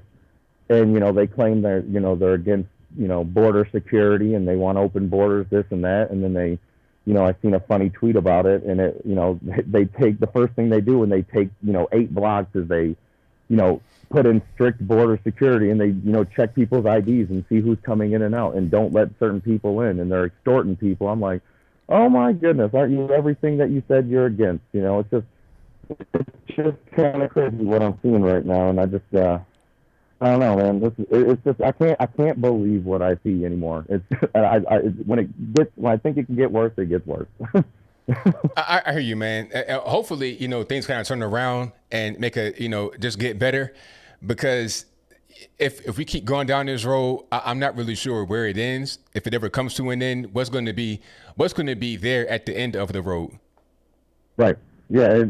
What end goal is there really? I mean, if it's what it looks like in Seattle, I mean, I play video games, so I played Fallout video games for a long time, and it looks like a raider camp from Fallout video game, and it's just like, it's so silly that we're talking grown folks acting this way. You have grown folks in government who are saying this is okay, let's let this happen. What kind of silliness is this? What are we doing nowadays? This is nuts. We have the police.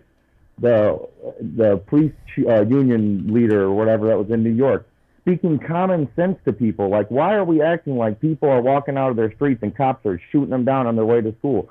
He's speaking common sense to people, and they're just like, well, you know what? No, we want to see what's happening in Seattle. We want to see 8 blocks of anarchy. That's what we want to see. It's like, what is people's real end goal? And then you try to ask them, and then you try to poke little holes in their logic, and then you're called every name in the book, and you're this, you're that, you're crazy, you're a white supremacist, white nationalist who supports Trump, and I've never been so concerned about what I mean. I had people literally threaten to start rioting in my own hometown of Ypsilanti. It's like, what are we talking about here? We already have a crappy community. We're going to talk about burning stuff down because, we have, I had a story that went around in our hometown that there was only a little clip that was released.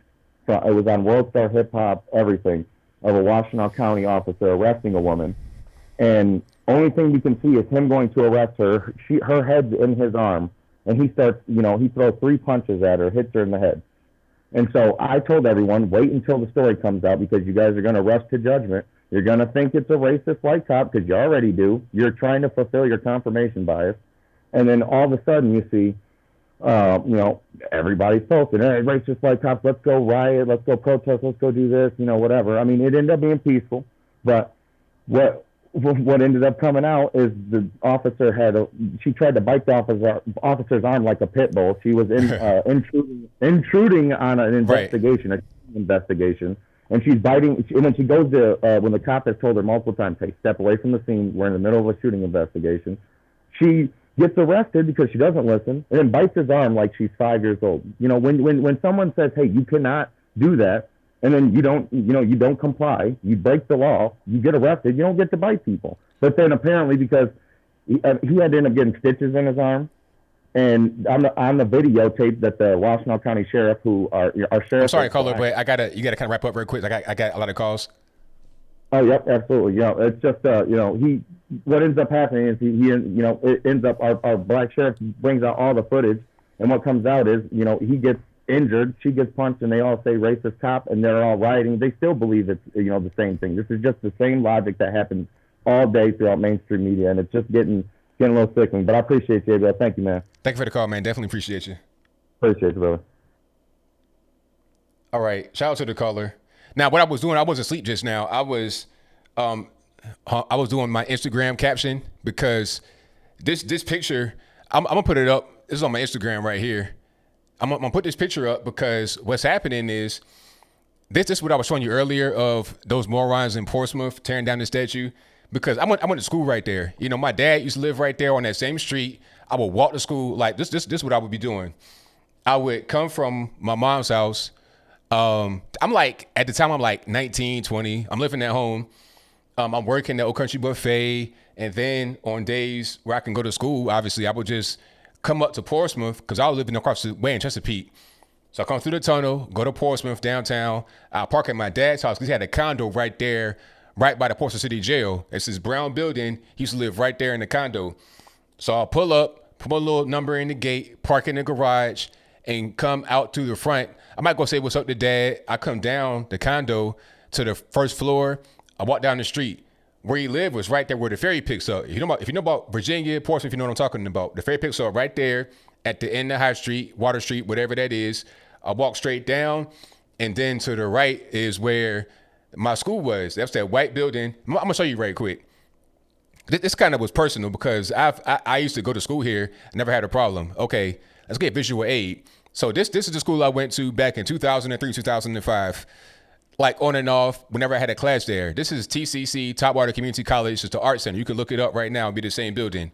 Now, they're out here defacing the statue, the Confederate monument, right? I would see that statue every single day, and I didn't care. My dad used to live on the same street, like I said, right down the street. He never said anything about it. My uncle lived across the street from him in a different condo. He never said anything about it. I'm from Portsmouth. I never even thought about the statue. I would see it every day, didn't care about it. Now, all of a sudden, these morons coming from who knows where, probably from D.C. or something, to Portsmouth to tear it up. It's already a poor city. I'm actually kind of mad about that, really. I'm tight. If I was out there, I'd fight them for real, straight up, because it's not even about the monument. You damaging my city. You're not even from there. What are you doing? Like, it's unnecessary. And it's already a poor city as it is. You talking about the poorest city in the entire region of Hampton Roads, Portsmouth. What are you doing coming there turning it up? Like, and don't turn nothing else up. It ain't, matter of fact, it ain't nothing down there to tear up. That's the whole point I'm trying to make. You got the art center right there. That's it. These buildings right here are bandos, abandoned. Ain't nobody even living there. What are you doing? But I'm done. That's what I was doing just now. I was writing I was getting my Instagram fingers on writing my caption because I'm triggered. You see what I'm saying? So let me go ahead and get to the next call. Okay, that right there. I mean, oh my goodness, that's burning my biscuits, like grinding my gears, burning all that kind of. Okay, let me get to the next call. All right, caller, you're on the line. Who am I speaking to? 607. ABL, good evening. All righty, what's happening? Can you hear me? I heard you well. Can you hear me, sir? Yes. Okay. I'm sorry, I had to step away. Hey, I want to. Good evening. Finally, I was able to get through to you. Try to pass these last names. Unfortunately, but hey, congratulations on the fact you're getting better. No doubt, man. All right. Apologies, sunflower seeds. I'm trying to quit drinking. All right. All right. All right. First thing first. Mainly dealing with the defunding, or unfortunately, I hate to say the dismantling of the police. Everyone's coming in with the basic assumptions like, all right, my house gets broken into. Who do I call? Well, you're not going to call the Ghostbusters. But how about a more common thing? What happens if you get into a fender bender? Who do you call after you pass the insurance? The police. That's right. That's your right. Insurance company. Because if I hit you, and I do like $1,000 damage to your car, you're gonna want my insurance company to pay you to fix your car. That's right. And what's your insurance company going to ask for? Where's the police report? Yep. Where is it? That's right. So that's another thing they're not thinking about. All right. And as for this Chaz thing in Seattle, now if I was Donald Trump, I'd build a wall around Chaz. Around Chad's? Chaz. That new Central Freedom Zone in Seattle, the 6-8 block thingy-majiggy. What is that? I never heard that before. Apparently, I guess that's what they're calling themselves now, like hashtag Chaz, CHAZ. I'm not 100% certain. It's like wow. they've already started with GoFundMe and stuff like that. I mean, it's like they're declaring themselves a free state, blah, blah, blah, blah, blah. Now they're asking for people, now because of all the homeless people took all their food, now they're asking for food donations. And get this, the food donations they're asking for is vegan meat substitutes. Wow. I mean, what are we doing? Like, back in the day, I remember it was like kind of a thing to figure out if you had real meat or not. And at McDonald's or whatnot, now it's like you pay premium for fake meat. How did that work? I don't know. Last time I used to be a smoker as well, and there's a rule with smokers: beggars can't be choosers. There you go. But nevertheless, continuing on with that, I'm just curious: at what point in time does Trump say, "All right, enough with this BS"? And they also came up with a list of demands like to abolish the police, abolish the court system, and a bunch of other nonsense. I'm just curious, at what point in time Trump says, all right, I'm going to answer your list of demands. I'm going to send 6 Black Hawk helicopters carrying SEAL teams 1 through 6. I mean, see, if he does that now, that'd cause all different kind of problems. That'd be kind of a can of worms. Like, I want him to go ahead and do it if he has to do it, but that could cause a whole different set of problems. Oh, you're attacking your own citizens, all kind of stuff like that. So that could be kind of an international incident. I mean, like I said, I think that he should do it if he needs to, but that'd be a different problem that he has. So, I mean, I'm not really sure what the breaking point would be. Well, then again, the more main thing is build a wall and says, all right, fine. You want to be your own free state? Go ahead and grow your own food. Oh, by the way, you're also going to need to build your own power plant, and you're also going to need to build your own water wells. Yeah, that's right. Exactly. And let's see. Oh, and one last thing. I asked permission. Something I saw another YouTuber. May I say his name? Go for it. If I'm not mistaken, the man's name was Glenn Beck. I did unfortunately see all of his video. It was, I think the Star, I think was his channel. And the headline, I started watching it. But one of the things he was talking about is like apparently at a raid that I guess I did on Hillary Clinton or like a review or something like that. They found like Hillary Clinton's responsible for like $85 or $86 million worth of embezzlement or fraud. Now, I've been hearing about that, but it's like I've not really seen anything concrete. I've not really, like for me personally, I keep hearing rumors about Hillary Clinton, being investigated, testifying or whatever. But it's like I don't get my hopes up until it happens. You see what I'm saying? Yeah, $86 million. Hey, I mean, that's true. Is that surprising? Well, with her body count, no. Not at all. Well, nevertheless, I'm glad you happen to have yourself a lot of popularity, and I'm going to keep this short. Have a good evening. Thank you for the call, man. Definitely appreciate you. Bye-bye. All right. Shout out to the caller. The phone lines are jammed up. Really jumping. Super chats on deck. I've not forgot about you guys. I'm going to read some here, and then I'm going to try to get back to the show the best I can. Okay. Let me just make sure I'm caught up here. Y'all hang tight. And thank y'all for being here. You guys are the best audience on the internets. As you see me kind of look down, I'm angrily typing my Instagram caption. Shout out to Annie. Thank you. She says, burning my biscuits. Hey, my biscuits are officially burnt from that one. Oh, like that. I'm going to do a video on that one tomorrow, and I'm going to let it all out. I'm going to let it all out because that right there, that's personal. Now you might know my school for real. That's the art school. Like kids going there learning how to do graphic design, and it's an art gallery right there. Why you got these numbnuts, these miscreants out there tearing down the statue for what? I seen that statue every day for years. Didn't even care. It was actually a nice statue. I like, man, it looks nice. I ain't care. And at that time, I was a liberal back then. I was a guy that would be like, you racist if you vote for a Republican. I ain't care about that statue. My dad lived there. My uncle lived there. My mom lived there. Didn't nobody care about that statue. We see it every day. But now all of a sudden it's racist because these numbnuts from Washington, D.C., when they come to Virginia, tear up a poor city and get woke points. How you get woke points? I'm saving it for tomorrow. I'm going to calm myself down. Let's get to the super chats. Boy, that's going to be, tomorrow, I'm telling you, my 12:30 video is going to be on. I might do that after I get off the stream because it's kind of fresh right now. Let me see. Let me get to my super chats. Wow, it's a lot of you guys. Thank y'all for super chatting.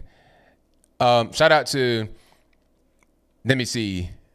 Where am I at? Shout out to Meme JPEG who says, I love the Second Amendment. I appreciate you for that. Most certainly appreciate you. Thank you to Sienna who says, thank you for speaking on this.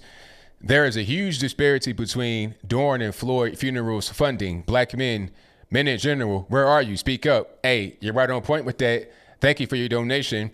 Hey, I'm right here. So, I'm going to speak up. Hopefully more people speak up as well. Thank you to Mike Lopeteer who says 7 black police officers were killed in line of duty this year. Don't their lives matter? They should matter most certainly, but do they? I can't really tell. Thank you to Brother Throat Puncher who says, I live in the ground zero of a disaster in California. I read that earlier. Thank you for your donation. Thank you to Adam Davidson for your donation. Thank you to Cyber Soul who says Black guns matter. They're flying off the shelf, sold out. Keep up the great work. Hey, most certainly, man. I got my guns. Hopefully everybody has theirs and they're locked and loaded. Shout out to Saldana Pete for your donation. Saldana Pete 10, pardon me. Says keep it up with the workout emoji. Thank you for that. Shout out to Spencer or Spence R who says you heard about the new quote unquote country in Minneapolis. What is that? Mini D-shoe? That's what I heard. I'm not racist, but thank you for your donation. Shout out to Hiker AC67 who says, what is your thoughts on Candace Owens' new post on Instagram breaking down where the funds for BLM go? Do you know anything about ACT Blue? What are your thoughts on the money going to fund Biden's run? I spoke about that earlier on the stream. I may not be right about that though. I'm gonna look more into that to see what's really going on. But thank you for your donation. Shout out to Ian Kenny who says, I posted on your Facebook earlier on your All Lives Matter post. You should check it out. Also, the Association of American Pediatricians and Surgeons are suing the FDA. Interesting. Thank you for your donation. Shout out to, let me see, Sandra D, who says, thank you for black men like you and Jesse Lee Peterson speaking out. Hey, thank you for your donation and your very kind words recognition. Most certainly appreciate you. Thank you to the Borax Kid who says, new subscriber here, living in Nashville, keep spreading the good word. Will do, man. Can't do nothing else. Thank you for your donation. Thank you to Nurse Joy who says, BLM and Antifa are nothing more than communist fronts. The communists have been infiltrating black social movements for decades. Shaking my head. You're right on point. Thank you for your donation. Shout out to Felix the Cat, who says, greetings from Finland. Keep your country safe. It's also our interest here. Keep up the good work. Will do. Thank you for that. Shout out to G Dines for the donation. Thank you to Loda Berry, who says, can you analyze Camden, New Jersey? They disbanded their police in 2013 and the crime went significantly low. Maybe it can work in some areas. What they did, that's a great question. What they did was replace the old police department with a bigger police department. So they dismantled the old one and got a bigger and better one with more cops, more money, more everything. So it wasn't like it just went away and it was like community police and nah, they had a bigger police department with more officers and more money. But thank you for your donation. Thank you to Morgan23 for the donation. So keep it up with the work. I most certainly appreciate you. Thank you to V-Plan, who says, if peaceful, quote unquote, crowd did nothing to stop looters, can you imagine how your community will take care of you if there is no police? Exactly.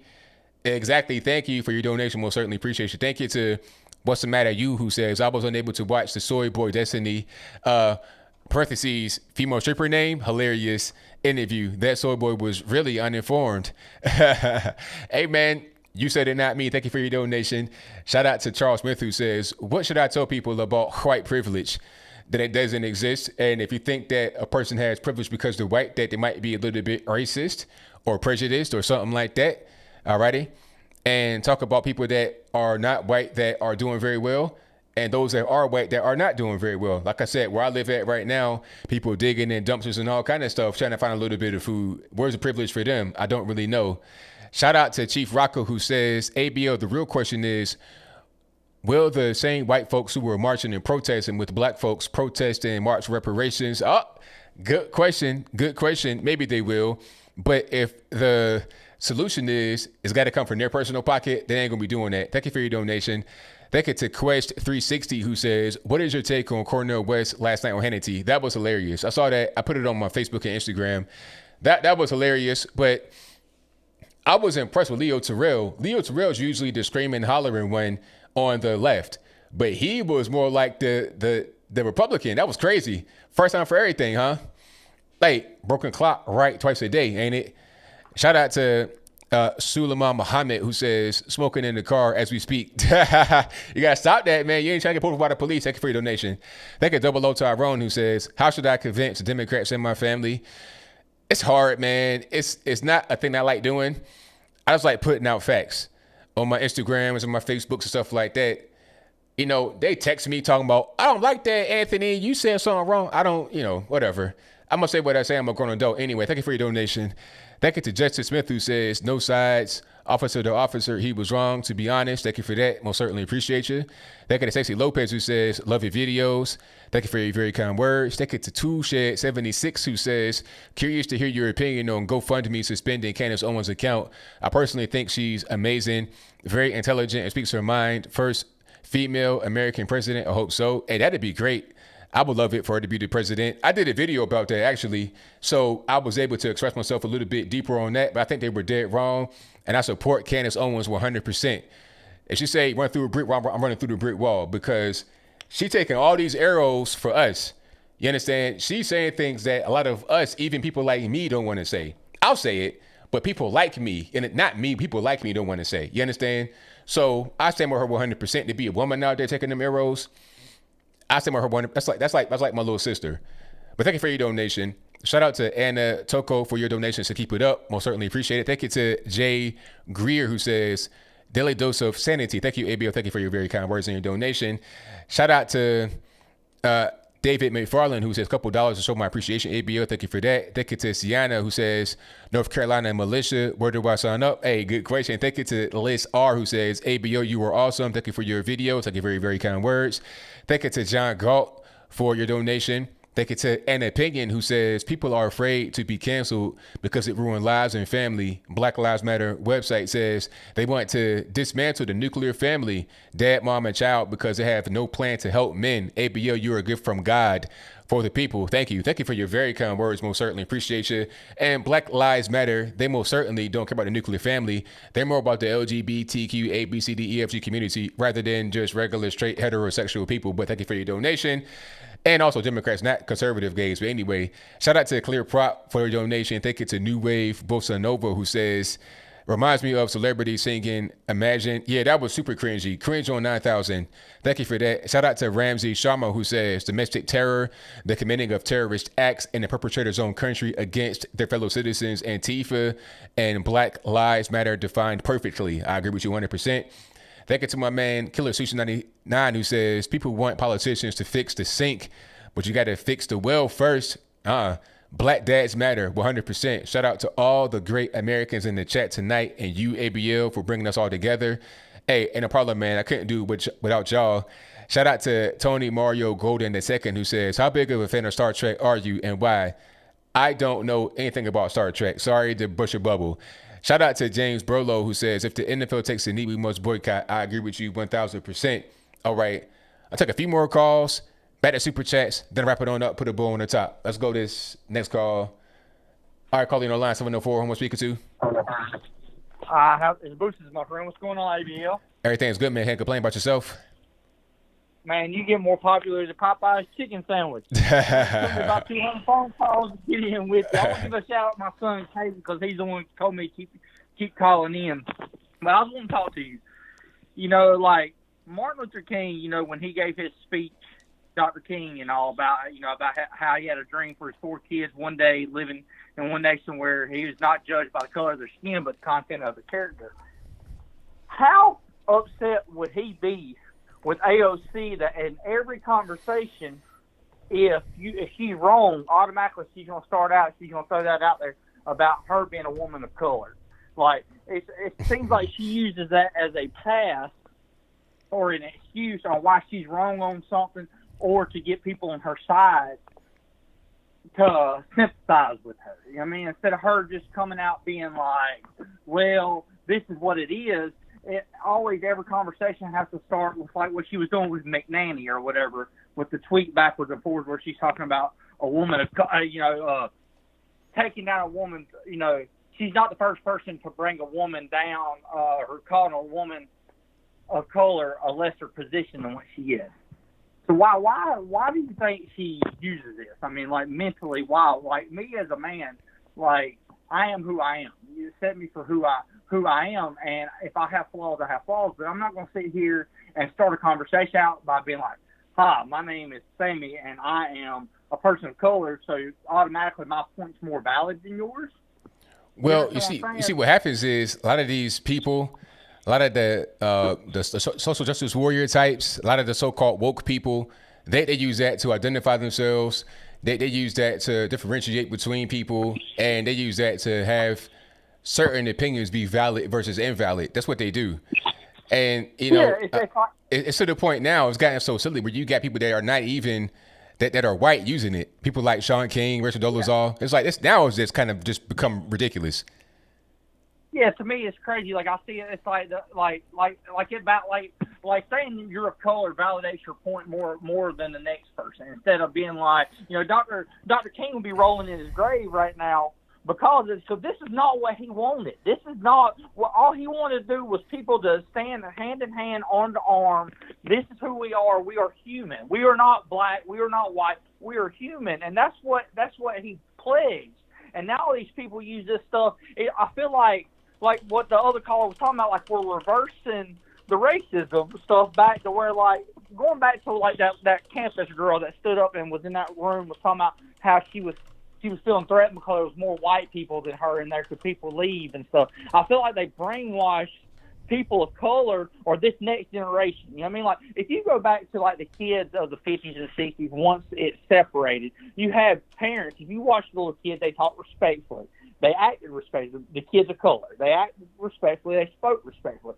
But it's like after the big drug epidemic and the heroin epidemic of the 70s of the 70s going into the 80s, they're cracking, like the parenthood left the situation. Now all they can say is not that you're doing wrong, kid. You need to straighten out your act, or I'm gonna scold you on it.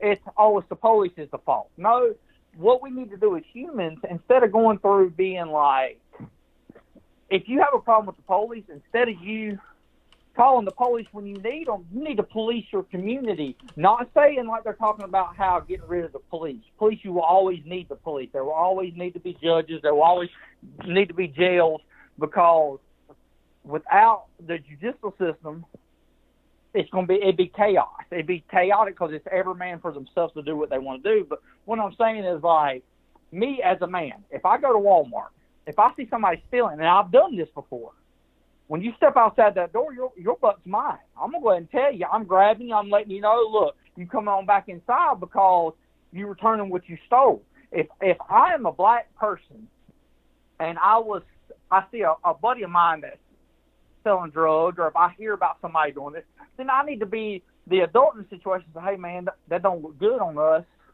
We need to go through and, it's not giving us a good look. Like, stereotypes happen for a reason, and they're not always great. A lot of times it puts you in a situation that is not, certain people, you can't stereotype everybody because everybody's different.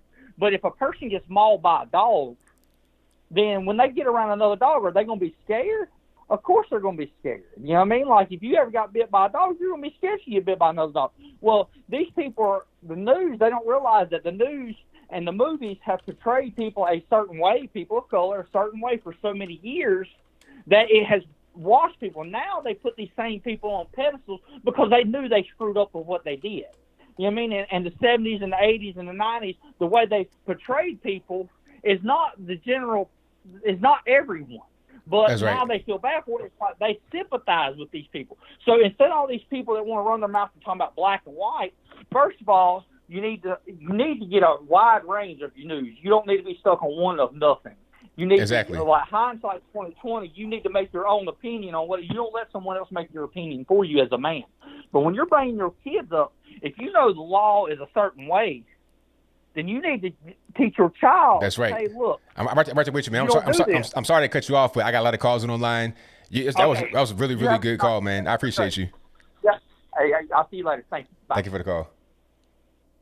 He's right on point, though. I didn't mean to cut him, but I'm trying to get a few more calls in before we wrap it on up, put a bow on the top. We got about a half hour left. And thank you all for being here. You guys are fantastic, as always. 561, you're on the line. Who am I speaking to?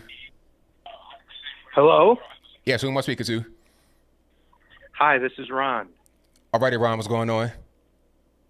Hi, am I talking ABL? Yes, you are. Oh, ABL. I want to tell you that you and Brandon and Candace and Donald Trump, you are truly heroes. I mean that from the bottom of my heart. You are truly a hero, what you're doing here. I'm a 53-year-old person, always been Republican, and I just appreciate you so much. And I wanted to ask you a question, though. And I know you say that you've been conservative really all your life, but I don't know, like, the effect do you think there would be this awakening in the African American community had we not had President Obama?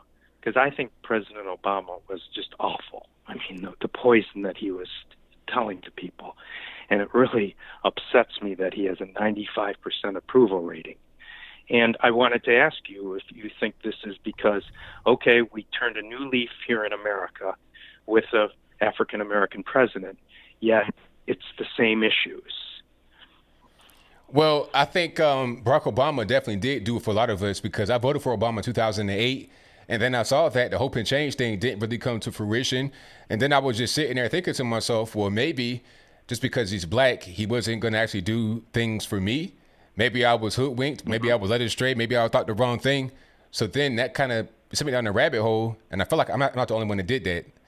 A lot of people did that because they're disappointed by Barack Obama, and it made them kind of go the other direction. So I think that a lot of us are where we are right now because of Obama not doing a good job and letting us down.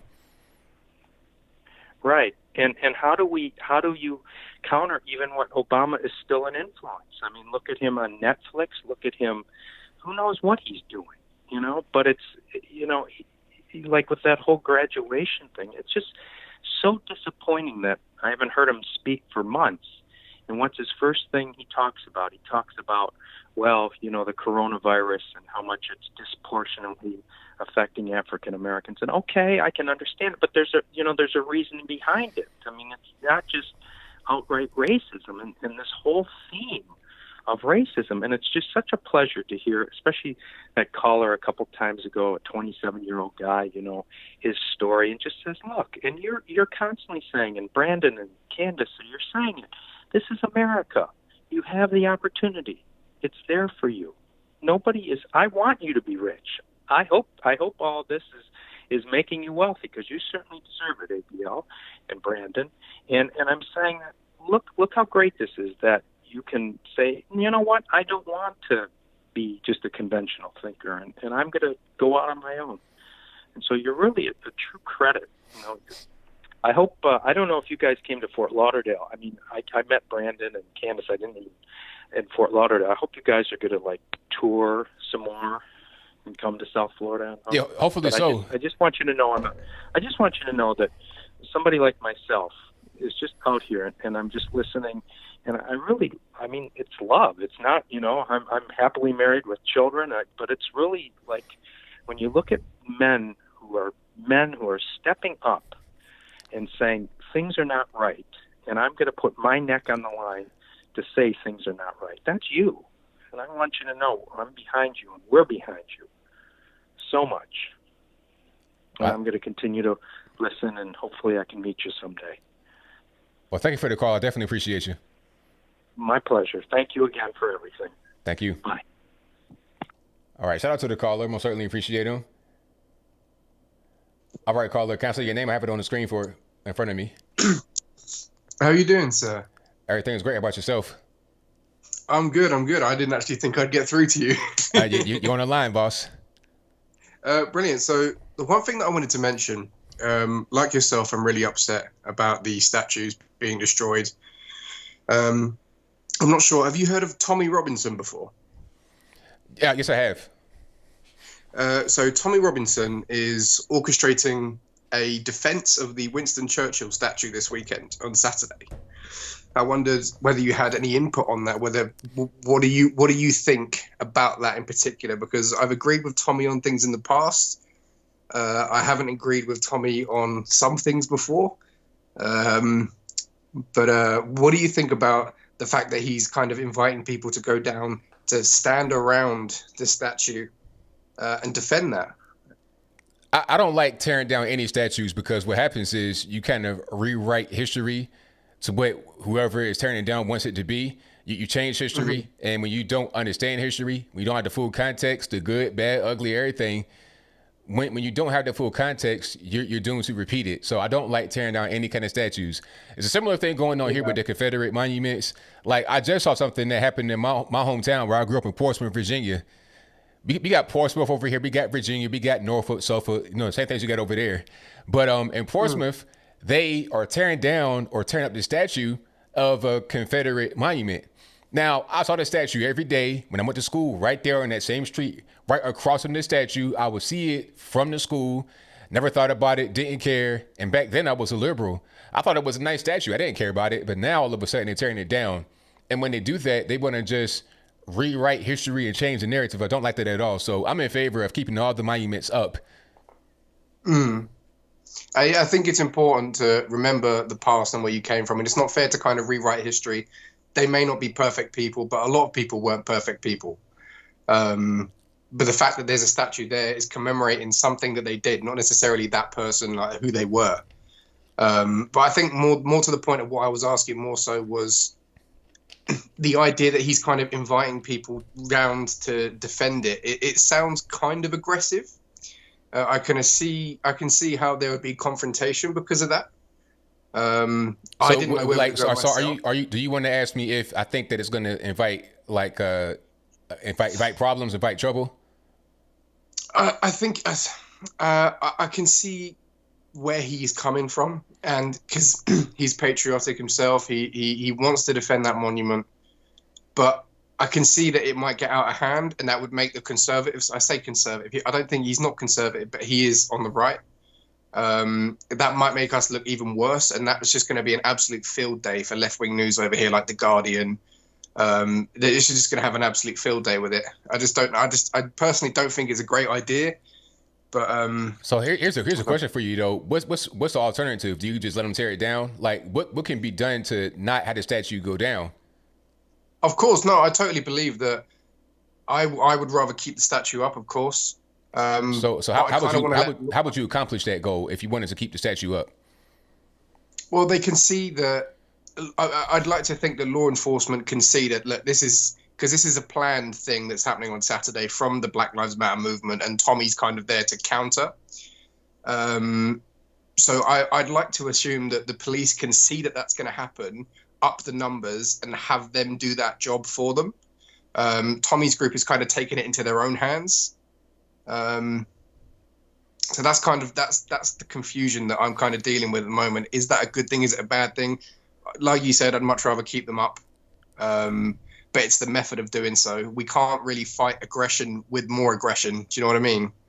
I see where you're coming from, but it's like, all right, if nothing is done, then it just happens, and then it's just going to keep on happening. So I'm not sure what the solution is. I see where you're coming from, but if there's nothing done, then you're pretty much doomed. Yeah, I totally understand that. Before I go, again, you've had this many times tonight, but thank you very much for what you're doing. It's been a pleasure. I've been binge watching your videos all week, and it's been great talking to you. Well, thank you for the call, man. Definitely appreciate you. No worries. Thank you very much. All right, now. All right, shout out to the caller. Great call. All right, caller on the line. Who am I speaking to? 757. It just happens, and then it's just going to keep on happening. Hey, this is Dave Parks in Chesapeake, Virginia. All righty, man. What's going on? I didn't realize that ABL was from Portsmouth, which is just like 5 miles from my house. Yeah, man. I got a little bit of feedback in the background. Do you have the speakers on? I'm listening. Let me mute them. Okay, all right. They're muted. No, I just, I just found him a few nights ago and absolutely support him, actually. Well, I'm right here right now. This is me talking to you. Oh, very cool. Hey, so I don't know if you saw the news tonight. In the last 20 minutes, they tore parts of the monument down that you saw in Portsmouth that you saw from TCC, and they were making big hay at it here on the TV here and locally in Chesapeake and Norfolk and Portsmouth. Yeah, I've been covering that live on the show, because I went to school right there at that place. I don't know if you heard me say it, but I went to school right there back in like 2004, 2005. And my dad used to live right there on High Street by the jail, like right attached to the jail. He lived right there in that condo. And my uncle lived right across the street in that white building, right where the ferry picks up. If you know what I'm talking about, they live right there. Yeah, there used to be there's an art store there, and there used to be a Mexican restaurant. We used to get the ferry to go over to Norfolk and go down to the park over there in Norfolk side all the time. And no, I completely understand that. This is crazy crap that's going on here in America today. Yeah, it's crazy. It's really ridiculous. And it's like, I would see that statue every day. And back then I was a liberal. I didn't care about the statue. I thought it looked nice. I didn't think it was some kind of racist thing. Nobody did. My dad lived right there. My uncle lived right there. Nobody thought it was racist. It was a statue. It's an inanimate object. Nobody cared about it. But now all of a sudden, people coming from other parts of the state probably to Portsmouth to tear it down. And Portsmouth, it's not a city with a lot of money. So why come to Portsmouth? What are you really going to tear up? Abandoned buildings? I don't understand. No, I completely understand with that. I grew up in Detroit. Many years ago, the Navy took me away. I ended up in Norfolk.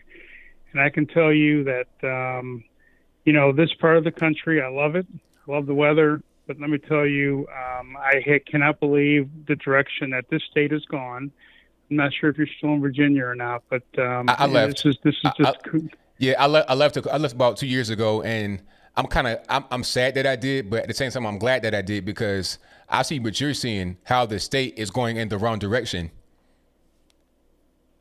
Nope, I completely agree with you there, ABL. There's no doubt in my mind. Young man, I tell you, I'm going to follow you. Like I said, I followed you less than a week ago, and the direction this country is going in is absolutely whacked. Yeah, it is. I agree. Yes, sir. Okay, thank you for taking my call, and a good evening. All right, thank you for the call. Definitely appreciate it. Yes, sir. Yeah, shout out to the caller. Yeah, the condo was attached to a jail. It's kind of hard to explain. I might pull it up on the screen so you can understand. It's like you have the condo, then it's like a parking garage, then it's like the jail that's like right next to it. It's not a penitentiary. It's like just a little jail. Hold on. Matter of fact, if you ever seen like Beyond Scared Straight and they say downtown Portsmouth, the jail right there, that's pretty much where it is. Hold on. Let me see if I can bring it up. If it'll let me. Matter of fact, yeah. Let's see if I can pull it up right here, just so you guys can see what's going on. Okay. Yeah. So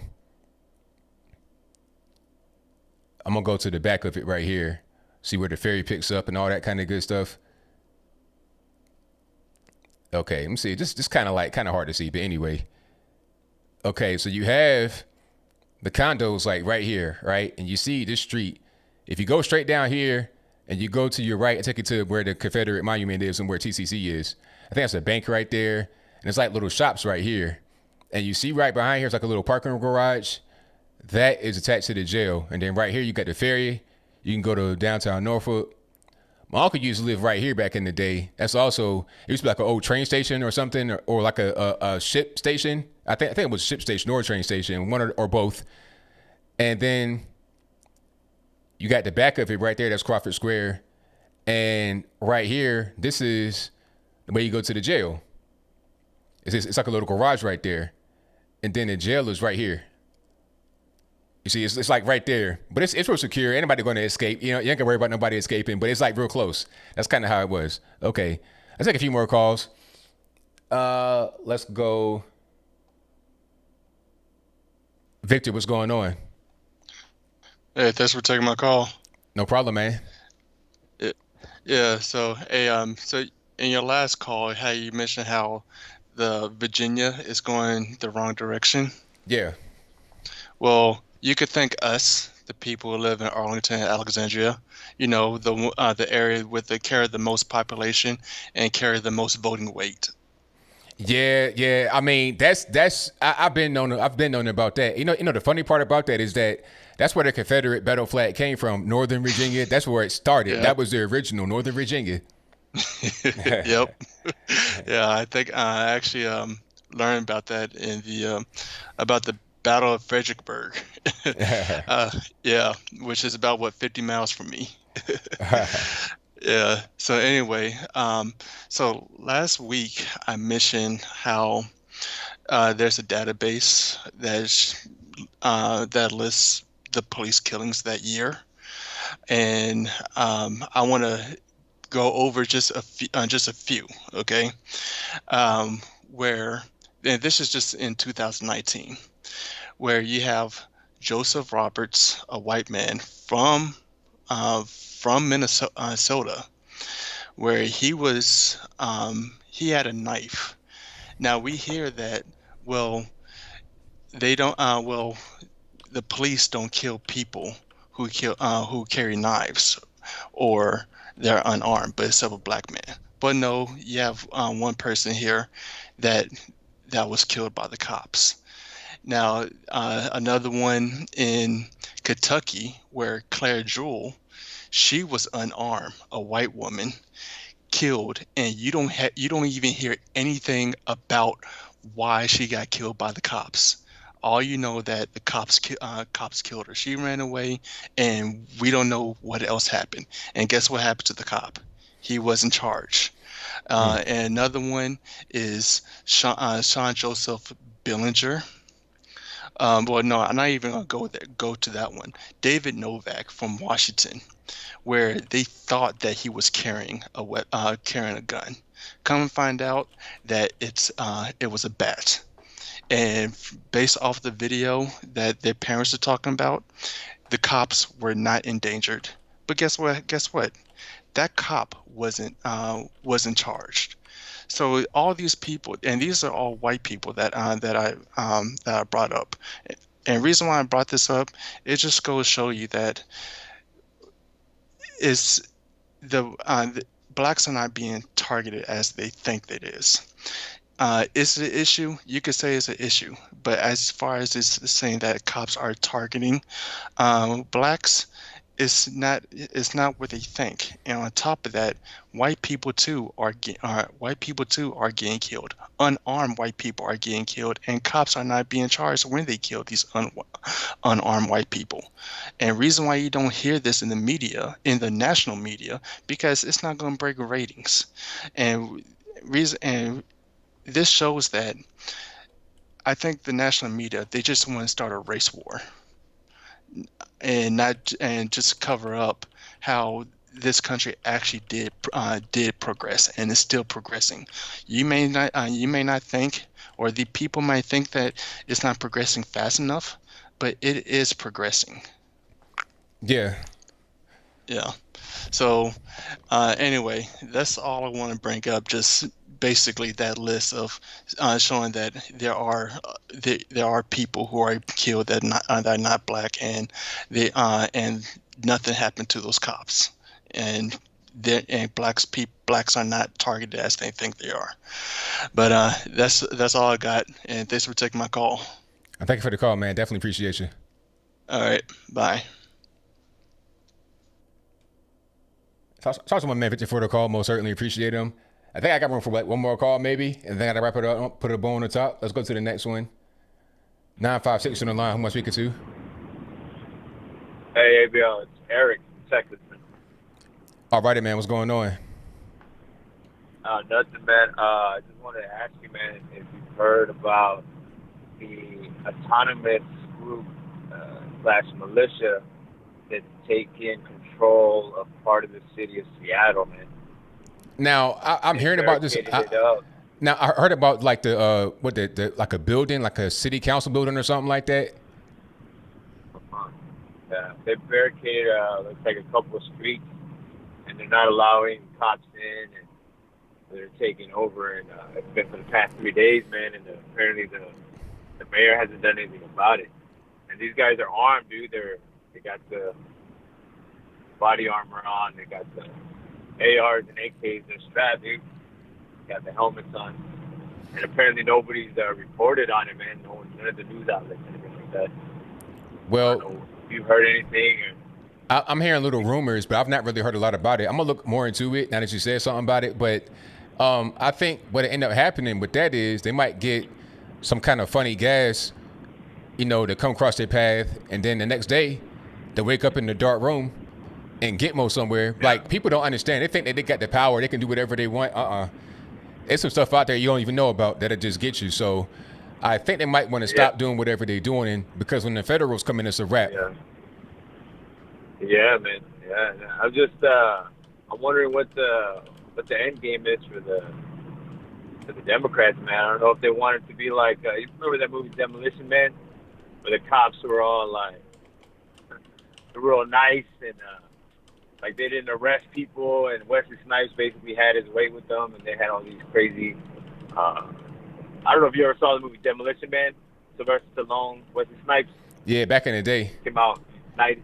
Yeah. That's basically what it feels like they want to happen, man. Everybody kind of like brainwashed, and like everything is happy, everything is good to go, and then you got these the lower class, feeding off of rats and stuff like that. Crazy, man, with this world stuff too. That's right. But I just wanted to ask if you had any information or anything like that about that, what's going on in Seattle. But other than that, man, love what you do, man. Keep up the great work, man. Thank you for the call, man. Definitely appreciate you. Yeah. All right, thank you. All right, one last call. I said I'm gonna do one more. One last call. 358 on the line. Who am I speaking to? Hello? 358. Who am I speaking to? Huh? Huh? All right, I don't got time, man. You gotta, I'm sorry. All right, that's a wrap. No more calls. I gotta get to the super chats anyway because I don't got all night. I'm sorry if you couldn't get on. I'm sorry. It's not my fault. I didn't do it. Blame the white man because you couldn't get on the stream. Thank y'all for being here. You guys are the best audience on the internet. I really, really appreciate you guys. Let me see. Super chats on deck, and then we're gonna wrap it on up. So I ain't going nowhere yet. We still got a little bit to go here. Probably about another 15, 20 minutes so I can read super chats. Now, the mayor's on their side. Is that from, I'm seeing from my man Jerry about Freato, a.k.a. Seattle. Okay. Let's go ahead and get into it. So is that Chaz? Is that what that's about? So I thought it was like some kind of thing that they're allowing them to do. Well, I guess they are allowing them to do it. So I guess that's what Chaz is. Okay, I'm gonna look that up and see what's going on. Maybe I'll do a video. Maybe I won't. I don't know. Okay. I'm seeing some news about it. It says what's true, false about the protester occupied autonomous zone. Autonomous zone. What happens when food and water run dry? Called Chaz. Seattle demonstrators running checkpoints. Hold on. Let's see this for a moment. Okay. Let's see this for a moment, and then I'm going to do super chats. So this says Seattle demonstrators running checkpoints at Chaz. So they got it really blocked off. They got some, some Jersey wall type stuff going on, cop free. You think it's going to really stop cops? You're going to have Tiananmen Square. You'd be squashed up under a tank. Don't get that twisted. So yeah, I'm going to look into that. All right. Capitol Hill Autonomous Zone. This ain't the Division. This ain't no video game. Like I said, it'd be a funny gas that'll get rolled in, or in the dead of night, it'll just get dropped on you. You won't even see it coming. Next day, you be in a dark room making big rocks into little rocks. Don't play around with these people, man. Stop it. Please stop. If you out there doing something crazy like that, stop. Go home. How about that? What it said, send vegan meat substitutes. Yeah, so is that what that was about? The vegan meat, that was in that little zone right there. That is hilarious. Y'all need to stop. Y'all in there eating vegan meat. You ain't strong enough for that gas when it hit you, or when that cattle prod hit you in your hind parts. You be ready to cry for your mama, doodle and everything else all over the place. Okay, let's go super chats and wrap it on up. Put a bow on the top. Where was I at? Let's go back to where I was. I got distracted by the whole Chaz kerfuffle. Shout out to John Galt, who says what needs to be defunded is NPR and Margaret Sanger. I'm right there with you. Thank you for that. Shout out to Shahid Brown, who says, have you seen the Elmo BLM skit? What do you think? I've not seen that. So is there like a Elmo, like Sesame Street, Black Lives Matter crossover for real? Is that what it's? I'm not surprised. They had the boy dressing as a girl. What's my man's name? You know what I'm talking about. The black dude is always like the prototypical cross-dresser. I forget his name, but he did a Sesame Street thing. Billy Porter, that's his name. Billy Porter. Matter of fact, I'm gonna pull up the picture. It ain't nothing rated R. He has on the dress though. So Sesame Street then got woke, huh? Okay, this is what's going on. Now, there is no way my mother would let me watch this. This is for kids. This is not something that kids should be seeing.